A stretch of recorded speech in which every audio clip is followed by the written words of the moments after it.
Sa kanilang kabataan, may mga damdamin na hindi na maulit at mayroon ding mga salitang pag-ibig na maaari lamang sabihin ng minsan sa buhay. Kaya't ang babaeng si Zuo Qiandae ay naglakas loob na magtapat sa lalaking matagal na niyang iniibig sa loob ng 2 taon, si Luyeki. Sa sandaling nakatayo siya sa harap niya, pakiramdam niya ay lalabas na ang puso niya sa kaba, ngunit nais pa rin niyang ipahayag ang kanyang damdamin. Luyeki, lagi kong gustong maging tagahanga mo. Ang tanging natanggap ni Zuo Qiandae ay ang autograph ng kanyang crush. Akala niya ay magpapaliwanag pa siya, ngunit inanyayahan na siya ni Luyeki na umuwi sa kanila. Hindi pa rin maintindihan ni Zuo Qiandae kung ano ang nangyayari, ngunit pumasok na siya sa bahay ni Luyeki. Libu-libong katanungan ang bumalot sa kanyang isipan.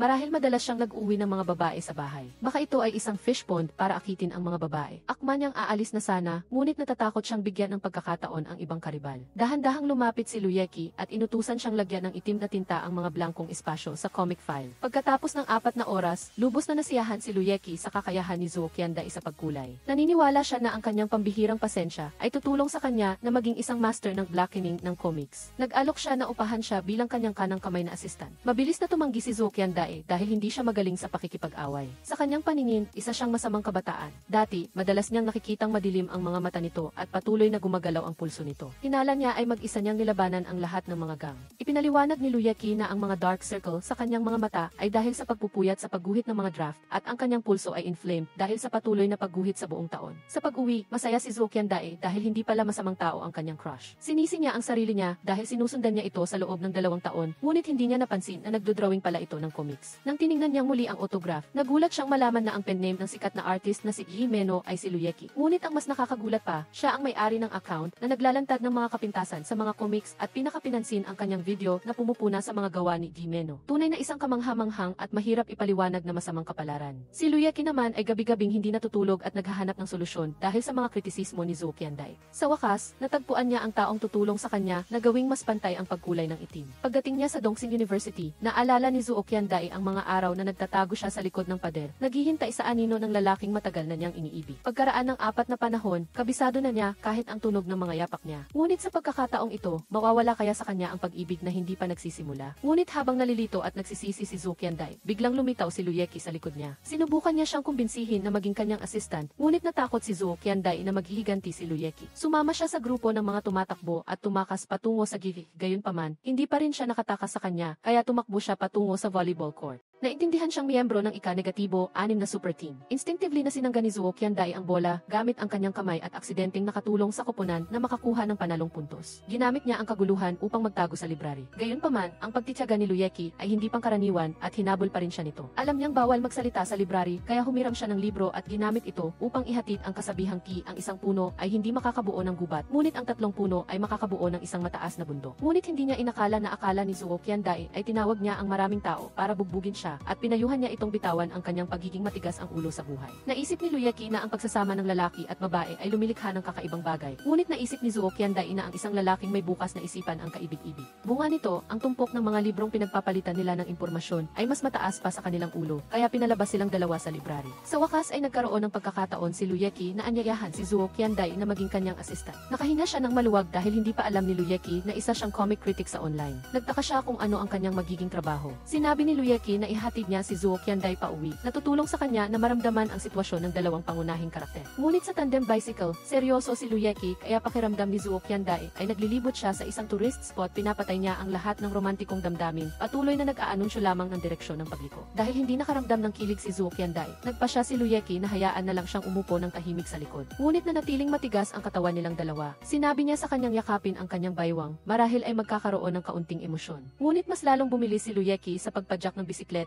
na muntik nang mawala ng balanse si Zuo Qiandae. Sa paghinto nila upang magpahinga, mabilis na isinulat ni Luyeki ang mga bagong karanasan niya. Nais niyang personal na maranasan ang mga ito upang maging mas makatotohanan at malalim ang kwento. Napagtanto ni Zuo Qiandae na ang kanyang mga kritisismo online ay masyadong mababaw. Nagtaka siya kung bakit hindi siya gumagamit ng tablet. Ibinahagi ni Luyeki na ang kanyang idolo ay palaging gumagamit ng kamay sa pagguhit dahil ang bawat guhit ay nagdadala ng kaluluwa ng karakter. Inakala ni Zuo Qiandae na si Luyeki ay may maraming karanasan sa pag-ibig. Lumilikha lang siya ng mga mga kwentong sweet teenage na pag-ibig. Ibinunyag niya na hindi pa siya nagkagusto sa sinuman, ngunit madalas siyang nakikipag-usap tungkol sa pag-ibig sa mga taong nasa paligid niya. Oras na ni Zuo Qiandai na magtapat na mailihim siyang pagtingin sa isang matangkad na lalaki. Minabuti niyang maglakas loob na magtapat, ngunit hindi pa rin niya naintindihan. Luyeki, ako ay palaging tagahanga mo. Hindi niya pa rin masabi ang kanyang pangalawang pagtatapat, kaya nakatanggap si Zuo Qiandai ng isa pang autograph mula kay Luyeki. Sumang-ayon siyang maging kanyang assistant mula ngayon. Sa kahoy na bahay ni Luyeki, inilubog ni Zuo Qiandai ang sarili sa romantikong kwento sa paaralan na nilikha niya. Ngunit ginawa niyang mas komplikado ang nangyari sa umaga sa pamamagitan ng pagbibisikleta.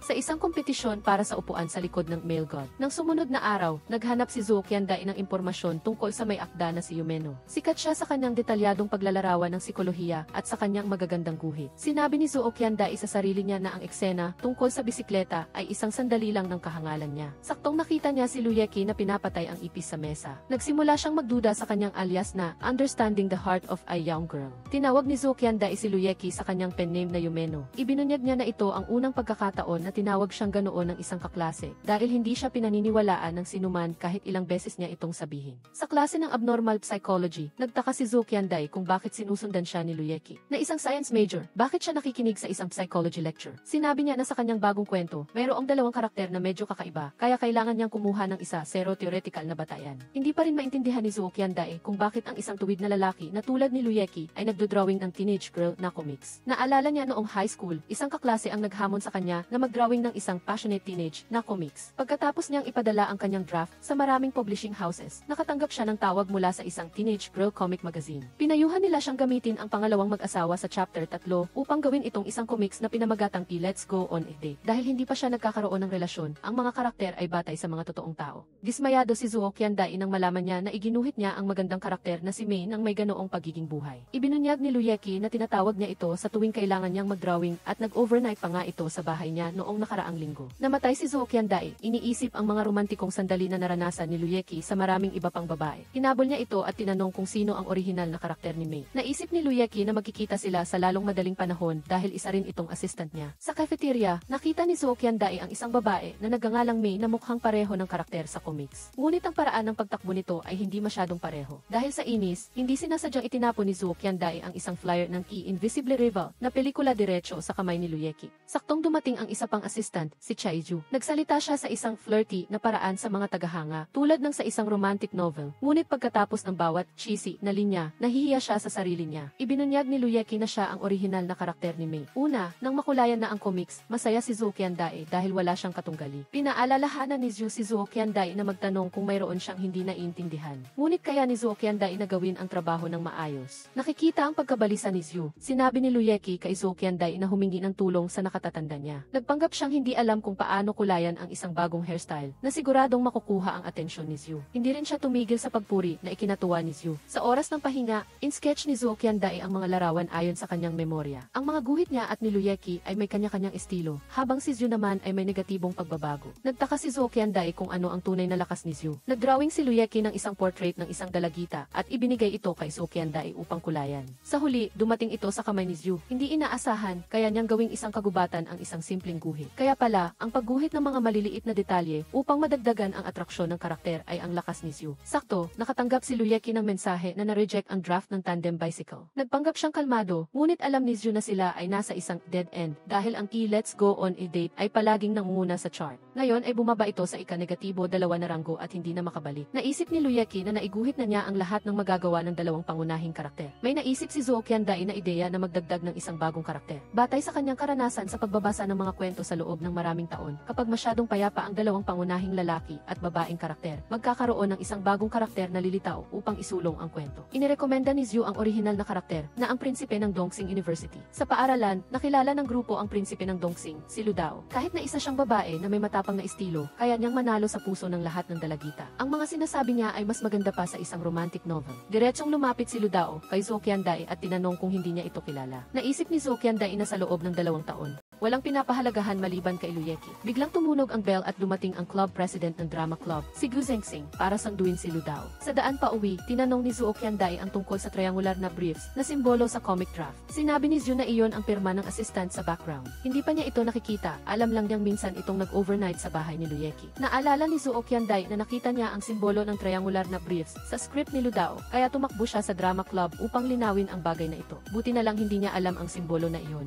Alam ni Lu Dao na galing si Zhuo Qianday sa art, kaya hiniling niya sa kanyang kulayan ito. Nagulat si Zhuo Qianday nang makita niya ang simbolo ng triangular na briefs sa lahat ng dako. Saktong nakita niya ang club president ng drama club. Hinulaan niyang si Zengxing ang background assistant. Sa pagbalik sa drawing room, binigyan ni Luyeki si Zhuo Qianday ng bagong draft. Ngunit naramdaman niyang masyadong kaakit-akit si Lu Dao at ganap na nilamon ang pangunahing lalaking karakter. Natatakot siya na makastalk si Luyeki, kaya nag-alok siya na maging bagong orihinal na karakter kapalit ni Lu Dao. Agad na sumang-ayon si Luyeki dahil hindi masyadong kapansin-pansin si Zhuo Qianday na siguradong magpapalabas sa kagandahan ng pangunahing lalaking karakter. Mula noon, maingat na pinanood ni Luyeki si Zhuo Qianday na kinabahan siya at hindi niya alam kung aling paa ang unang iabante. Inimok niya siyang maglakad ng mabilis para masusundan niya ito at makunan ang bawat galaw at kilos bilang material. Sa gayon, naglakad si Zhuo Qianday ng mabagal tulad ng isang robot na natutong lumakad. Sa art club, kampanting nag-shine si Zhuo Qianday sa mata ni Luyeki. Tumutulong siya ng masigasig sa lahat, bumubuo ng isang friendly na imahe. Sa cafeteria, kumakain si Zhuo Qianday ng maliit na subo sa isang maselan na paraan. Sinubukan niyang basahin ang mga tala ni Luyeki. Hindi niya inaasahan, nakita niya na ang kanyang mga kamay at paa ay hindi maganda ang paggalaw at nahulaan na ito ay dahil sa isang hindi maunlad na cerebellum. Sa club, naggrupo siya at nag-faction. Sa pagkain, hindi siya magaling gumamit ng chopsticks o may problema sa jaw muscles niya. Nagreklamo si Zhuo Qianday, bakit wala akong anumang bentahe? Itinuro ni Luyeki ang isang maliit na linya na naglalarawan sa kanya. Mayroon siyang maliit na katawan at kailangan niyang magtipto kapag tumitingin sa salamin. Natakot si Zhuo Qianday na mawala ng mga puntos sa mata ni Luyeki, kaya nagpa siya siyang ipakilala ang isa pang orihinal na karakter, si Jia Yu. Kaklase niya si Jia Yu, napakataas ng personalidad pero hindi magaling makipag-usap. Pagdating nila sa dormitoryo upang hanapin si Jia Yu, hindi sinasadyang nakita ni Luyeki ang kanyang junior sa basketball team, si Jiang Ruoso. Naalala niya na si Luyeki ay dating isang kahangahangang kapitan, ngunit pagkatapos niyang mag-drawing, hindi na siya naglalaro ng basketball. Saktong tumunog ang malagim na tawa ni Jia Yu. Natakot si Ruosong at sinabing siya ang demonyo sa basketball court. Simula nang sumali si Jia Yu sa women's basketball team, madalas siyang masugatan at nahihirapang matulog. Nagbigay si Luyeki ng appointment address. Ang mga juniors na nahihirapang matulog ay maaaring pumunta sa bahay niya upang tumulong sa pagbubura ng mga sketch. Sa korte, hindi man lang binigyan ni Jia Yu ang kanyang kalaban ng pagkakataong hawakan ang bola. Hindi niya inalintana ang paglabag sa alituntunin at sinipa niya ang kanyang kalaban hanggang sa bumagsak ito sa sahig. Hindi rin niya kailangang makipag-ugnayan sa kanyang mga kasamahan. Naalala ni Zhuo Qianday na si Jia Yu ay miyembro din ng music club na siguradong babagay sa teenage girl na comics. Hindi inaasahan ni Luyeki na ang isang bossy na babae ay maglalabas ng ganoong maganda na boses. Nagpa siya siyang iguhit si Jia Yu bilang isang pangalawang lalaking karakter upang lubusang magamit ang kanyang kakaibang personalidad. Para pasalamatan si Zhuo Qianday sa pagpapakilala ng orihinal na karakter, inanyayahan siya ni Luyeki na kumain sa bahay niya. Sakto, umulan ng malakas at nakalimutan nilang dalawa ang kanilang mga payong. Naisip ni Luyeki na sa sitwasyong ito, gagamitin ng pangunahing lalaking karakter ang kanyang jacket upang protektahan ang pangunahing babaeng karakter mula sa ulan. Ngunit may naisip siyang bagong posisyon na maaaring protektahan ang kanilang mga bag na wala ng salita, si Zhuo Qianday, at nakipagtulungan na lang kay Luyeki. Tumakbo sila at lumingon, dahil ang isang jacket ay hindi kayang protektahan ang mga ito mula sa malakas na ulan. Tumingin si Luyeki sa paaralan na pagtanto ang sitwasyon ng isang lalaki at isang babae na nagtatago mula sa ulan sa isang liblib na lugar. Tuwang-tuwang lumapit si Zhuo Qianday sa kanya. Hindi niya inaasahan, sinabi ni Luyeki na sa susunod na kabanata, hindi na nila makikita muli ang mga karakter. Saktong lumabas si Jia Yu at naghagis ng payong kay Zhuo Qianday. Sa ilalim ng romantikong ulan, dahan-dahang pinayungan ni Zhuo Qianday si Luyeki. Tinatangkilik ang klasikong eksena sa isang idol na pelikula. Ngunit hindi niya alam na tinatakpan niya ang buong mukha ni Luyeki. Sa pagkakataong ito, si Luyeki naman ang naghawak ng payong upang payungan siya. Naalala ni Luyeki na sa kwento, ang pangunahing lalaking karakter ay kadalasang nililipat ang payong sa direksyon ng pangunahing babaeng karakter. Ginaya niya ito na parang binubuhusan niya ng tubig ang ulo ni Zhuo Qianday. Inilipat niya ito sa loob. Saktong dumaan ang isang kotse at binuhusan sila ng malamig na tubig. Kahit nakakaiba ang karanasan, gusto pa rin ni Zhuo Qianday na makasama si Luyeki magpakailanman. Zhuo Qianday, sana walang katapusan ang kalsadang ito. Nagsimulang kumabog ang puso ni Zhuo Qianday. Ngunit sinabi ni Luyeki na ayaw niyang umuwi upang labhan muli ang kanyang mga damit. Sa hapunan, patuloy na nagtatanong si Luyeki tungkol kay Jia Yu. Naisip ni Zhuo Qianday na gusto ni Luyeki na malaman ang tungkol sa orihinal na karakter. Ngunit sinabi niya na sa palagay niya ay medyo interesante si Jia Yu. Sa wakas, natapos na rin ni Luyeki ang scene sa ilalim ng ulan.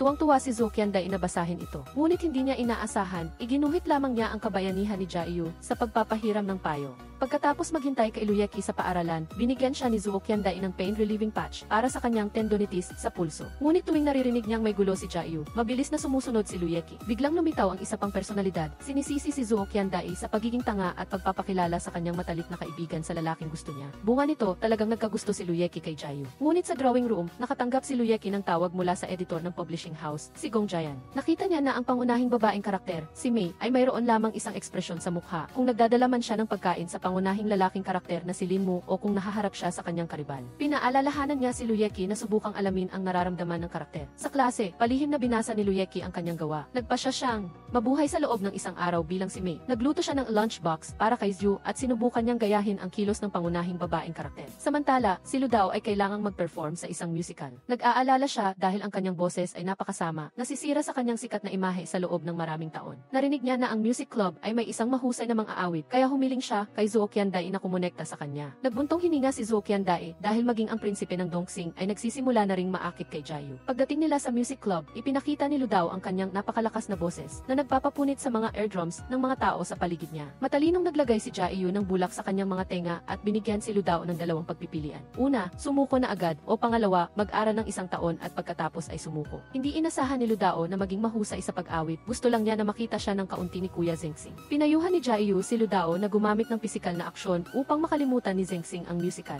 Saktong dinalhan ni Luyeki si Zuo Qiandai ng isang lunchbox. Masaya siyang kinunan ng litrato ang tea love meal, ngunit hindi niya inaasahan na si Jiayu ay mayroon din dismayado. Dinala ni Zuo Qiandai ang lunchbox pabalik sa klase. Tiningnan niya ang mga hindi pa naibigay na pain patches na parang ang pag-ibig na hindi niya nakukuha. Ngunit dahil sa lunchbox, hindi siya dapat sumuko. Nang makita niya si Zengxing, tinanong niya kung nakita niya si Luyeki. Saktong nakita nila si Luyeki na inagaw si Lu Dao mula sa grupo ng mga babae. Kaya pala, gusto niyang maranasan ang pakiramdam ng hinahabol ng kariban ng pangunahing babaeng karakter. Pero, pagkatapos makatakas, hindi siya nakaramdam ng kaligayahan dahil wala ang pangunahing lalaking karakter sa tabi niya. Naisip ni Luyeki na si Lu Dao ay hindi espesyal para sa kanya. Sa drawing room, pinag-aaralan ni Zuo Qiandai ang sassy style ni Jiayu. Pinilit niyang inumin ang isang tasa ng malakas na tsaa, ngunit napakait nito. Akala niya ay nilinis ni Luyeki ang bahay upang tanggapin siya, ngunit hindi niya inaasahan na natatakot siyang mawalan ng kredibilidad sa mata ng editor ng publishing house na paparating. Sinabi ni Zuo Qiandai sa sarili niya na kailangan niyang ipakita ang isang malakas na personalidad. Hinimok niya siyang dalhin ang draft upang magsimula na siyang magtrabaho. Nagulat si Luyeki at mabilis na isinulat ang kahanga-hangang pagbabago ni Zuo Qiandai. Pagkatapos ng isang araw na nakita niyang matigas ang katawan ni Zuo Qiandai,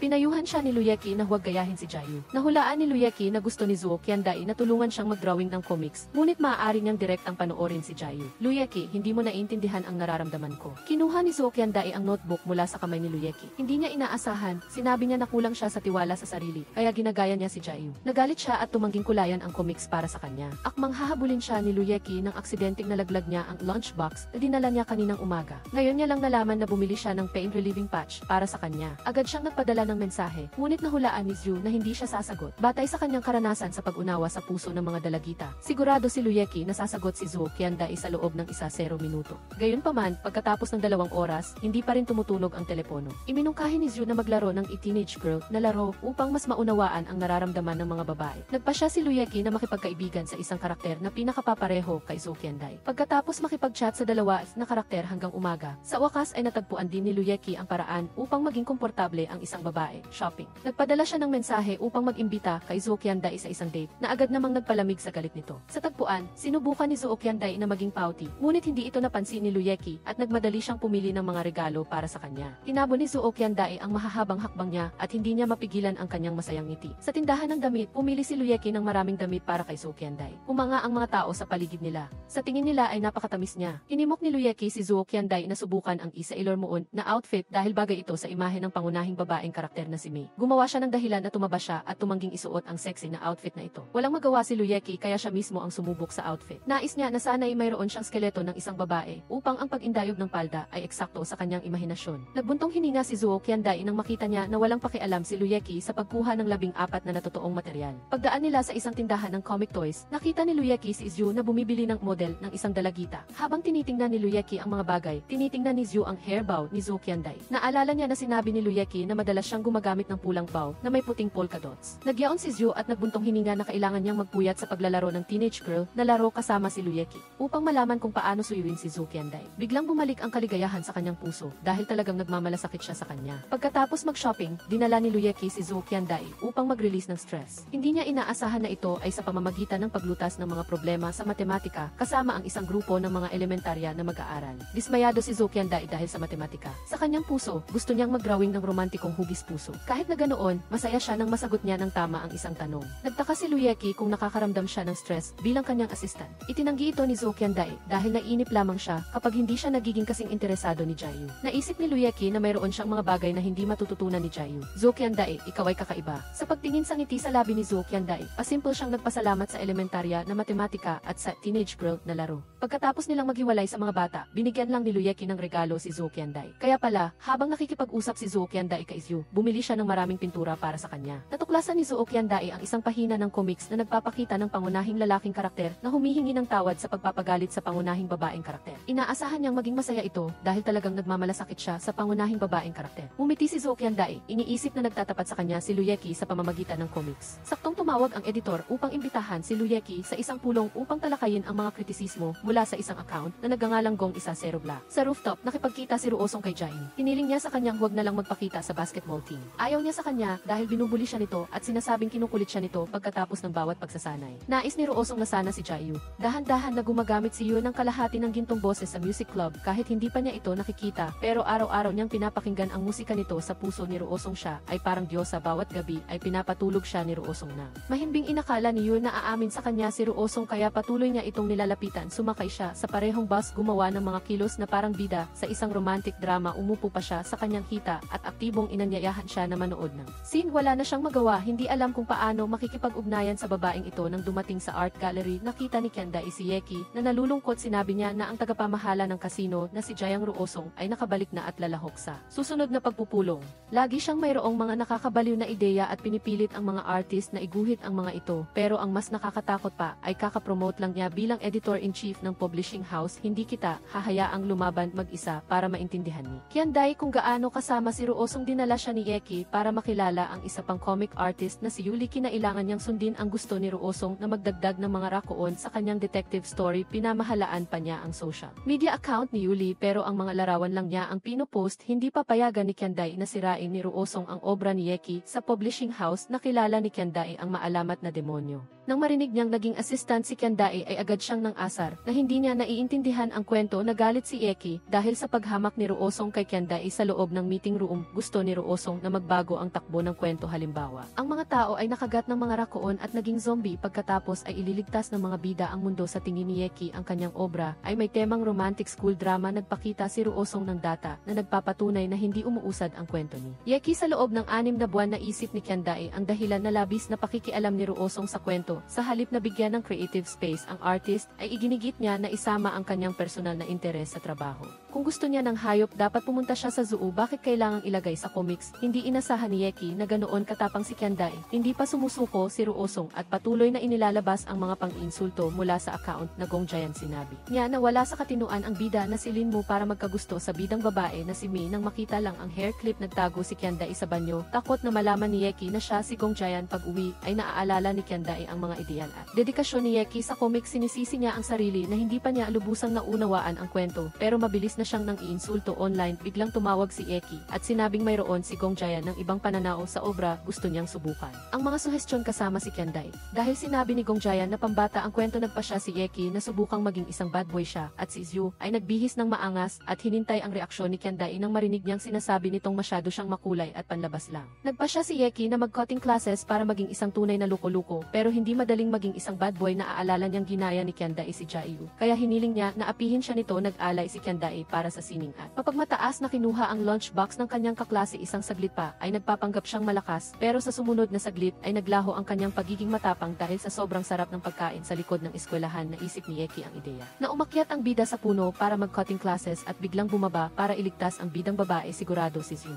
Walang sinuman ang makakatanggi sa nakakakilig na damdamin na iyon. Nagsimula na si Yeki sa trabaho, ngunit hindi siya marunong marunong umakyat ng puno, tinulungan ni Zhu ang kanyang kaibigan at sa wakas ay nakarating din sa taas. Nakita ni Eki na masyado pambata ang detalye, kaya inanyayahan niya si Kiandai na maghanap ng ibang setting nang marinig niya ang pagbuntong hininga ni Eki. Naisip ni Kiandai na kailangan niyang makihalubilo sa isang totoong bad boy. Pinagmasdan nila ang maraming mag-aaral na mukhang mapagmataas, pero ang lahat ay gumagawa ng mabuti. Na lungkot si Eki dahil masyadong mapayapa ang kanilang paaralan. Naisip ni Kiandai na lumabas para maghanap ng bad boy. Pagdating sa isang internet cave, hindi nila inasahan na lahat ng naroon ay bad boy. Naisip ni Kiandai na hindi madaling kalabanin ang sinuman, kaya kailangan niyang maghanap ng isang madaling pakikitunguhan. Nagpa siya siyang pumili ng isang taong mukhang mabangis pero tiyak na mahina ang puso. Nag-aalinlangan na lumapit si Eki at dahan-dahang tinapik sa ulo ang bad boy na nasa katanghaliang gulang. Hindi inaasahan na siya pala ang pinuno ng isang gang. Binigyan ng mga miyembro ang pagkakataon si Eki na makipag one-on-one sa kanya. Sa unang round, mabilis na nakarating sa finish line ang mga bad boys. Dahan-dahan ang pagmamaneho ni Eki. Natawa ang mga ito sa kanya. Naisip niya na ito talaga ay isa batang luko-luko. Pinaalalahanan siya ni Kiandai na kailangan niyang manalo ng isang round para makaalis sa mga ito. Sinabi ni Eki na nakaabot siya sa finish line nang hindi nilalabag ang batas trapiko tulad nila, kaya mas mataas ang kanyang puntos. Nagalit ang pinuno at tinanong kung aling kamay ni Eki ang naglakas loob na tapikin ang kanyang ulo. Matapang na humarang si Kiandai sa harap ni Eki at hindi pinayagan ang sinuman na galawin ang kanyang kanang kamay. Ginulo ni Eki ang mga ito at hinila si Kiandai para tumakas pababa ng hagdan. Mabilis na isinara ni Kiandai ang gate. Natakot si Eki na maipit ang kamay ni Kiandai, kaya hinarangan niya ito sa huli. Dahil sa red light, nakatakas silang dalawa sa mga bad boys. Nagtago sila sa mga stuffed animal costumes. Sobrang init na muntik na silang himatayin. Nasaktan si Kiandai nang makita niya na dumudugo ang kamay ni Eki. Dahil sa kanya, pinaalalahanan siya nito na manahimik dahil hindi pa ito ang oras para magdalamhati. Nakipag-usap na lang sila sa pamamagitan ng mata at nagpa siyang tawagan si Zhu. Sa kabilang banda, si Zhu ay nakakulong pa rin sa puno. Nabasa niya ang mensahe ng paghingi ng tulong ng kanyang kaibigan, kaya naglakas loob siyang tumalon.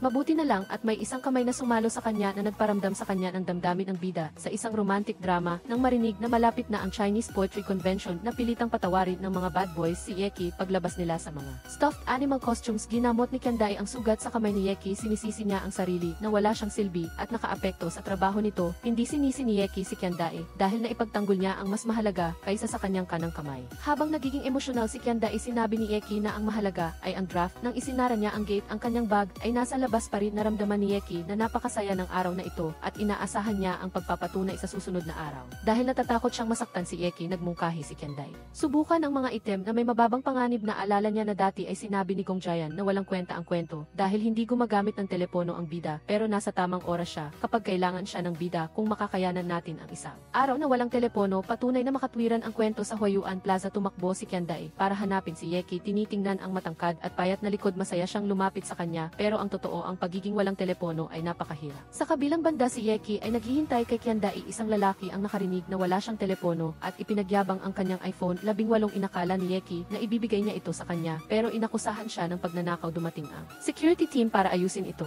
Hindi inaasahan na nahuli ang isang sikat na phone smuggler nang dumaan sa isang pastry shop. Sa wakas ay natagpuan din ni Kiandai si Eki. Nahulaan niya na gusto niya ng matamis, kaya naghanda siya ng maaga na antig si Kiandai habang tinitingnan ang magandang cake. Ngunit hindi niya inasahan na bumili si Eki ng mas malaking piraso para sa sarili niya. Sinabi niya na natapos na nila ang hamon, kaya ito ay isang selebrasyon. Ngunit ng oras na para magbayad si Eki ay wala siyang cash o telepono. Ipinakilala niya ang kanyang sarili bilang ang comic author na si Umeno. Ayon sa market price, ang kanyang lagda ay katumbas ng 2 cake. Kinuha ng cashier ang mga cake at tinawag ang security para paalisin silang dalawa sa mall. Hindi sumuko si Eki. Nagpasya siyang gamitin ang kanyang mga kamay para kumita ng pera para makabili ng pagkain. Itinabi niya ang kanyang pride at nagpinta sa tabi ng kalsada. Dumating ang unang customer. Umayag siyang magbayad ng 20 yuan para sa isang portrait. Pagkatapos ng ilang sandali, hindi nasiyahan ang customer sa realistic na obra ni Kiandai nang ipininta ni Eki ang comic version nito. Saka lang niya ito kinilala. Nakuha niya ang pangunahing kaakit-akit na katangian ng kanyang mukha sa 20 yuan. Sapat lang para makabili si Eki ng isang milk tea para kay Kiandai. Nasabi niyang sabay silang uminom. Sa kanya lang naisip na magiging indirect kiss ito. Sa daan pa uwi, inamin ni Kiandai na may konting problema ang kawalan ng telepono, ngunit mas nakikita natin ang mga taong nasa tabi natin. Naalala ni Eki ang mga pangyayaring nangyari at naging masaya siya dahil siguro ang pinakamagandang bagay ay ang makasama si Kiandai. Biglang kumalam ang kanilang mga tiyan. Inanyayahan niya si Kiandai na kumain sa bahay. Bigla nilang naalala na naiwan nila si Zhu. Samantala si Zhu ay nagpapaliwanag sa security office. Sinabi niya na naghihintay siya sa kanyang kaibigan ng isang lalaki ang lumapit para alukin siyang bumili ng telepono. Hindi pa niya nahahawakan ay agad na siyang dinakip ng security. Sa wakas ay nahintay din ni Zhu ang 2 kaibigan na sumundo sa kanya sa huling bus ng araw. Naisip iniisip ni Yeki na tama si Gong Jayan dahil sa totoo lang ay walang kwenta ang kanyang obra. Sinabi ni Kyandai na hindi siya mali dahil ang comics ay iba sa totoong buhay. Ginawa niya ito para lalo pang maging kawili-wili. Nag-alay lang ng kaunting lohika sa realidad. Naniniwala siya na kung malalaman ni Gong Jayan ang mga pagsisikap ni Eki, tiyak na hahanga siya dito. Nagbuntong hininga si Eki dahil hindi malalaman ni Gong Jayan. Gabi na Eki, ako si Gong Jayan. Pagdating sa bus stop, humingi ng paumanhin si Zhu at bumaba muna. Hinanda ni Kyandai ang kanyang sarili na harapin ang galit at paghamak ni Eki. Sinabi niya na sinusubaybayan niya si Gong Jayan mula pa noong 1,000 lang ang fans nito, ngunit naramdaman niya na may sarili siyang pananao sa comics. Gusto niyang talakayin ang bawat issue ng detalye simulan sa karakter ni Gong Jayan na nagsabi na laging nakangiti ang bida, baka ma-dislocate ang kanyang panga. Ipinaliwanag ni Eki, alam kong gumuhit ng iba't ibang mukha pero si Amy ay isang mabait na dalaga, kaya sa halos lahat ng sitwasyon ay nakangiti siya. Kung masusuri ng mabuti, makikita ni Kyandai ang pagbabago ng kanyang mga labi at pisngi sa bawat iba't ibang sitwasyon. Inamin ni Kyandai na totoo ito, lalo na sa mga nakaraang episodes. Inamin ni Eki na ang lahat ng mga positibong pagbabagong iyon ay salamat kay Gong Jayan. Inakala niyang tinatamaan siya nito pero napagtanto niya na ang mga insulto ay nakatulong sa kanya na maging mas mahusay. Gong Jayan, napakaswerte ko na kasama kita. Kinabukasan sa paaralan, nakatanggap si Kyandai ng mensahe ng paghingi ng tulong mula kay Eki. Agad siyang lumipad sa bahay ni Eki at nakita siyang mailagnat sa kama. Sinabihan ni Kyandai si Eki na magpahinga para magluto ng masarap na pagkain. Nagsimula siya sa pagsunod sa isang online video. Hiniwa niya ang pipino sa pantay-pantay na piraso, tinadtad ang karne sa kubes at pinaghiwalay ang egg yolk, saka hinalo ito. Pinainit ang mga sangkap sa mahinang apoy. Nagdagdag ng kaunting asin para magdagdag ng lasa. Sa wakas ay tapos na si Kyandai magluto, pero ang video ay nagsabi na ang ulam ay hindi angkop para sa mga may trangkaso. Para hindi masayang tinikman niya ito, ngunit sobrang alat. Na patingin siya sa magulo na kusina at naisip na gumawa na lang ng ginger soup. Nagising si Eki at nagulat nang makita ang 8 baso ng malinaw na tubig. Ipinaliwanag ni Kyandai na nasunog niya ang luya, kaya ito ay 8 baso ng walang luya na sabaw. Masaya pa rin na ininom ni Eki ang 8 baso ng mainit na tubig. Kalaunan, inakala ng mga kaibigan ni Eki na humihingi siya ng tulong sa mga materyales sa pagguhit, kaya dinalhan siya ng mga ito. Nag-aalala si Eki na kailangan niyang isumite ang draft bukas, pero inaantok siya, ngunit naniniwala siya sa kanya instinto. Bilang isang artist na makakaguhit siya, kahit nakapikit humanga si Kyandai sa profesionalismo ni Eki, pero hindi inaasahan na pangit ang kanyang pagguhit. Pinayuhan niya itong matulog at hayaan na lang sa kanya ang lahat. Gayon paman, bago assistant pa lang silang tatlo, kaya kailangan nilang maging maingat simula sa pagdidikit ng papel. Sa wakas ay natapos din nila ang draft. Nagpaalam sina Zengsing at Ruosong na uwi muna sa eskwelahan. Binisita ni Kyandai si Eki. Nakita niya natutulog ito pero binabanggit pa rin ang kanyang pangalan. Biglang nagulat si Eki at nagbukas ang kanyang mga mata. Nagpasya siyang pangalanan ang bagong karakter na Kyanshon. Pagkatapos gumaling, nakita ni Eki na mali ang pagkakasulat ng mga dialogue ng kanyang mga kaibigan, kaya nag-text siya para humingi ng pahintulot sa editor na isubmit ang draft ng 2 araw na huli. 1 linggo pagkatapos ay bumalik ang comics sa top spot. Nagpasalamat si Eki sa lahat na tumulong sa kanya na tapusin ang draft, kaya naghanda siya ng isang malaking regalo. Nag-aabang sina Zhu at Kyandai, pero hindi nila inaasahan na isang bandila lang ito. Nagpasya si Eki na mag-organisa ng team building at mag-enjoy sa Chinese traditional medicine massage. Alam ni Kyandai ang isang 2-day beach tour na may malaking diskwento. Nang dumating ang araw ng tour, inaabangan ni Eki si Kyandai para kunin ang kamera at kumuha ng reference photos. Nagulat siya nang bumalik siya para tulungan itong ilagay ang bagahe sa kotse. Nalungkot si Zhu dahil hindi siya sapat na kaakit-akit, pero sa bus lahat ay nakatulog maliban kina Kyandai at Eki. Pinagmamasdan niya ang sarili sa salamin, umaasa na mapapansin niya na nag-makeup siya, pero walang sinuman ang nakapansin. Akala ni Eki ay may kagat ng lamok sa gilid ng mata ni Kyandai, kaya inisprayhan niya ito at pinunasan. Sinabi ni Kyandai na iyon ay cherry blossom eyeshadow. Sa tagsibol nang makita niya na sirado ang earphones ni Kyandai, sinamahan siya ni Eki na makinig ng musika. Hindi niya inasahan na magkapareho sila ng musical taste. Sinabi ni Eki na na-download niya ang mga kanta na ibinahagi ni Kyandai sa social media. Biglang bumilis ang tibok ng puso niya na nagpaganda sa biyahe. Pagdating sa beach, ang grupo ay namangha sa kagandahan ng dagat maliban kay Eki na abala lang sa pagkuha ng mga reference photos. Si Zengsing ay pumili ng lugar kung saan siya magre-review ng script. Si Lu daw ay umaakit pa rin ng mga babae. Hinila ni Jiayu si Ruosong para maglaro ng volleyball. Si Zhu ay nagtatayo ng sandcastle. Lahat ay nag-enjoy sa kalikasan maliban kay Eki na abala sa pagkuha ng mga litrato ng curves ng katawan ng mga dalaga. Isang lalaki ang nakakita na lihim na kinukunan ni Eki ng litrato ang kanyang kasintahan. Ipinaliwanag niya na nag-aaral siya tungkol sa ugnayan sa pagitan ng background at ng karakter. Hindi lang niya kinukunan ang isang tao, kundi halos lahat ng babae sa beach. Nang marinig ito ng mga tao sa paligid, nagsimula sila silang makipag-away kay Yeki, walang magawa si Kiandae, kundi hilahin si Yeki para tumakas humiga sila sa lupa. Hinintay na makalagpas ang mga humahabol sa kanila. Hindi sinasadyang natumba si Kiandae sa bisig ni Yeki, dahan-dahan siyang lumapit sa kanyang mga labi at mabilis na umiwas para bumahing naramdaman nila ang awkwardness at nag-anyaya na mag-sunbathe sa beach. Hindi inasahan ni Yeki na mangyayari ang ganoong insidente. Habang kumukuha ng litrato, naisip ni Kiandae na sa paglalakbay ay maraming hindi inaasahang sitwasyon tulad ng bigla ang kagandahan kanina biglang tinamaan ng sea urchin na itinapon ni Jaiyu ang ulo ni Yeki. Tinawag ni Zheng Xing si Yeki para tulungan silang mag-pump ng floaties papunta sa dagat. Palihim na tinusok ni Jaiyu ang isang butas sa floaty boat at hinintay na magpanik ang tatlong lalaki. Lumangway siya para buksan ang valve para mas mabilis na maalis ang hangin. Nag-alala si Kiandae na mapahamak sila pero alam ni Jaiyu na marunong silang lahat lumangoy. Bukod pa rito, hanggang baywang lang ang lalim ng tubig. Nagpanggap ang tatlong lalaki na nag-i-enjoy para paalisin ang dalawang babae pala ay nahubaran ang kanilang shorts at hindi nila alam kung alin ang sa kanila. Sa gabi sa beach nakita ni Jaiyu si Ruosong natulog. Lumapit siya sa kanyang tainga at napagtanto na lagi nitong pinakikinggan ang kanyang boses. Biglang naging malambing ang tingin ni Jaiyu at akmang hahawakan ang labi ng batang lalaki nang biglang magsalita si Ruosong sa kanyang tulog na ang walang utak lang ang magkakagusto kay Jaiyu. Nagalit siya at ginising si Ruosong at hinabol ito sa buong beach. Samantala naisip ni Zheng Xing ang isang bagong script at biglang naalala ang larawan ni Ludao na nagniningning sa beach sa gabi sa night market.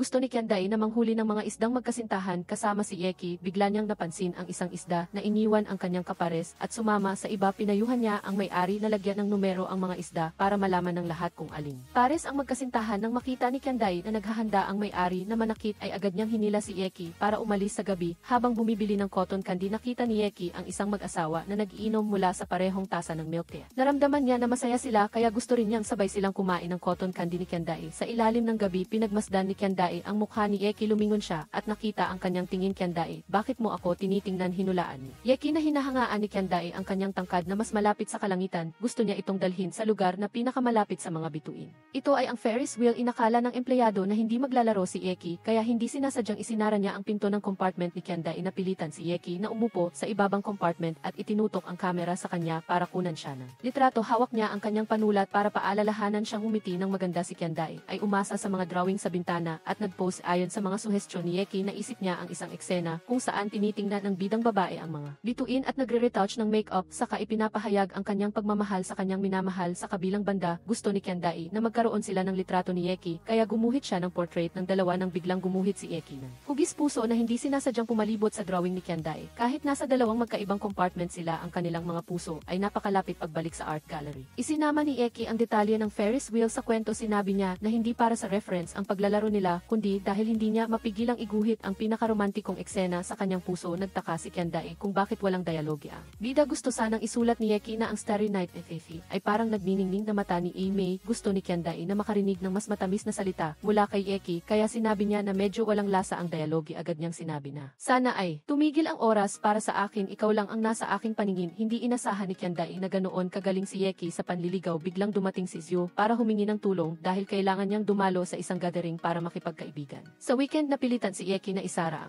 ang isang babaeng karakter ay tumutulong sa kanyang kaibigan na mag-ensayo muna. Ipinakilala niya ang sarili bilang si Xiaoqi na pumunta rito para maghanap ng boyfriend. Sinabi ni Zhu na ang mga babae ay hindi magpapakita ng ganoong pananabik. Hiniling ni Yeki kay Kiandae na magpakita ng isang totoong pagtitipon ng mga kaibigan. Uminom siya ng tubig at huminga ng malalim saka sinabing gusto lang niya ang mga lalaking 1.7 metro ang taas. Nagbuntong hininga si Zhu dahil humingi siya ng tulong sa dalawang baguhan sa daan pauwi kasama si Kiandae. Nakita ni Yeki ang isang mag-asawa na nag-aaminan ng kanilang damdamin. Naisip niya na ito na ang oras para maging mas matapang ang bida na si Lin Mo. Naisip din ni Kiandae na ang mga nagmamahalan ay dapat magkasama. Inakala niya na gagamitin ni Yeki ang comics para umamin sa kanya pagdating sa art club. Si Kiandae Narinig ni Kiandae ang mga kaibigan na nag-uusap tungkol sa bagong episode ng comic na may pamagat na Tiyuth. Lahat sila ay nakita ang Ferris wheel scene na napaka-romantic. Pinuri nila ang may akda na mahusay na nahuli ang pag-iisip ng bida. Naging mayabang si Kiandae at naisip niya na magiging common enemy siya ng lahat ng mga dalaga. Hindi pa niya nababasa ang bagong episode pero alam niya na aamin ang bida kapag ang Ferris wheel ay nasa pinakamataas na punto. Ngunit ang nangyari ay ibang-iba. Nang naramdaman ng bida na hindi sila bagay sa bidang babae, nabigo si Kiandae na napagtanto niya na gusto ni Yeki na matapang siyang tanggihan sa panahon panahon ng heartbreak, patuloy na nag-post si Kyandai ng mga video sa kanyang Gong Giant account at inilubog ang sarili sa pag-aaral para maging abala. Iniiwasan niyang makita si Yeki para tuluyan na itong mawala sa kanyang mundo. Galit si Yeki dahil sa sariling desisyon ni Ruosong na baguhin ang dialogue ng bida. Sinabi niya na maingat niya itong pinag-aralan at inilagay pa ang kanyang tunay na damdamin sa karakter. Sinabi ng editor na gusto ni Ruosong na pahabain ang kwento. Kaya hindi niya pinayagan ang bida na umamin nang makita niya si Kyandai sa paaralan. Tinanong siya ni Yeki kung bakit hindi siya pumunta para mag-ingking nang marinig niyang abala siya sa pag-aaral. Pumayag si Yeki na i-move ang deadline sa pagsusumite. Nagkunwari si Kyandai na magiging abala siya sa loob ng mahabang panahon para maghanda sa graduate school. Nang marinig ni Yeki na nangangailangan ng male model ang art club, nag-apply siya para mabawasan ang pasanin ni Kyandai. Tinanggihan niya ito. Dahil sa sobrang tangkad niya, mas maraming papel ang kakailanganin pag-uwi. Hindi inasahan ni Yeki na si Zhu ang hihilingin ni Kyandai na maging model. Nalungkot siya na malapit na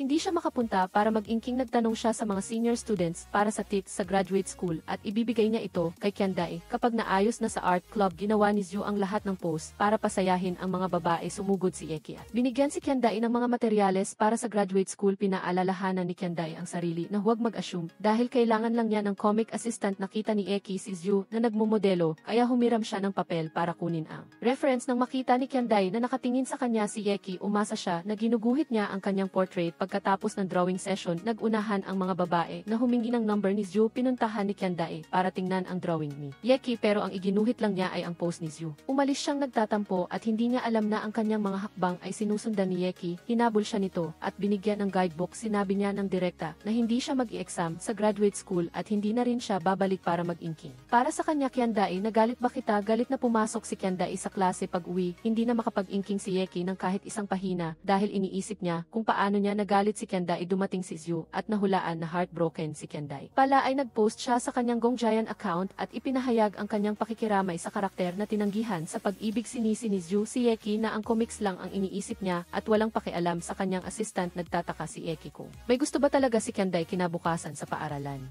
Hiningi ni Yeki ang tulong ng bida na si Lin Mu para bigyan ng moral support si Kyandai. Maingat niyang tiniklop ang drawing at nilagyan pa ng pink ribbon. Nang makita niya si Kyandai, bigla siyang hinila ni Zheng Xing para pumili ng bidang babae para sa musical sa basketball court. Pinilit ni Jiayu si Ruosong na magsuot ng dinosaur costume para saluhin ang kanyang throw. Naisip niya na siguro ay may tubig sa kanyang utak kaya hindi niya magawang tanggihan ang kanyang senior na aawa ang mga kaibigan niya kay Ruosong pero hindi nila maintindihan kung bakit parang nag-i-enjoy siya sa pagmamalupit ni Jiayu. Hindi pa siya nagsasawa kaya hinila niya ito sa ibang lugar. Sa wakas ay nakita na rin ni Zheng Xing ang bidang babae na halos perpekto ang mga binti at ito ay ang kapatid ni Ludao. Kinuha ni Yeki ang pagkakataon na magpaalam upang hanapin si Zhu Kyandai. Labis na humanga si Luli sa script kaya sinundan niya si Yeki. Pinuri niya ang bida na napaka-cool at angkop sa maselang puso ng bida. Sa tingin niya, ang estilo ng pagsulat niya ay katulad ng sa kanyang idolo, ang artist na si Yumeo. Sa kabilang banda, hindi sinasadyang nakita ni Zheng Xing si Zhu Kyandai. Sinabi niya na hinahanap siya ni Yeki para bigyan ng regalo. Nagsimulang mag-atubili si Zhu Kyandai. Umaasa na nagsisisi si Yeki sa pagtanggi sa kanya, ngunit ang katotohanan ay napakasakit. Nakita niya na nagpirma siya para sa ibang babae. Nang makitang umalis si Zhu Kyandai, nagmadaling sumunod si Yeki. Binuhos niya ang regalo, sinabing hindi niya kailangan ang bagay na random lang ibinibigay. Narinig niya ang tunog ng ulan sa labas ng bintana.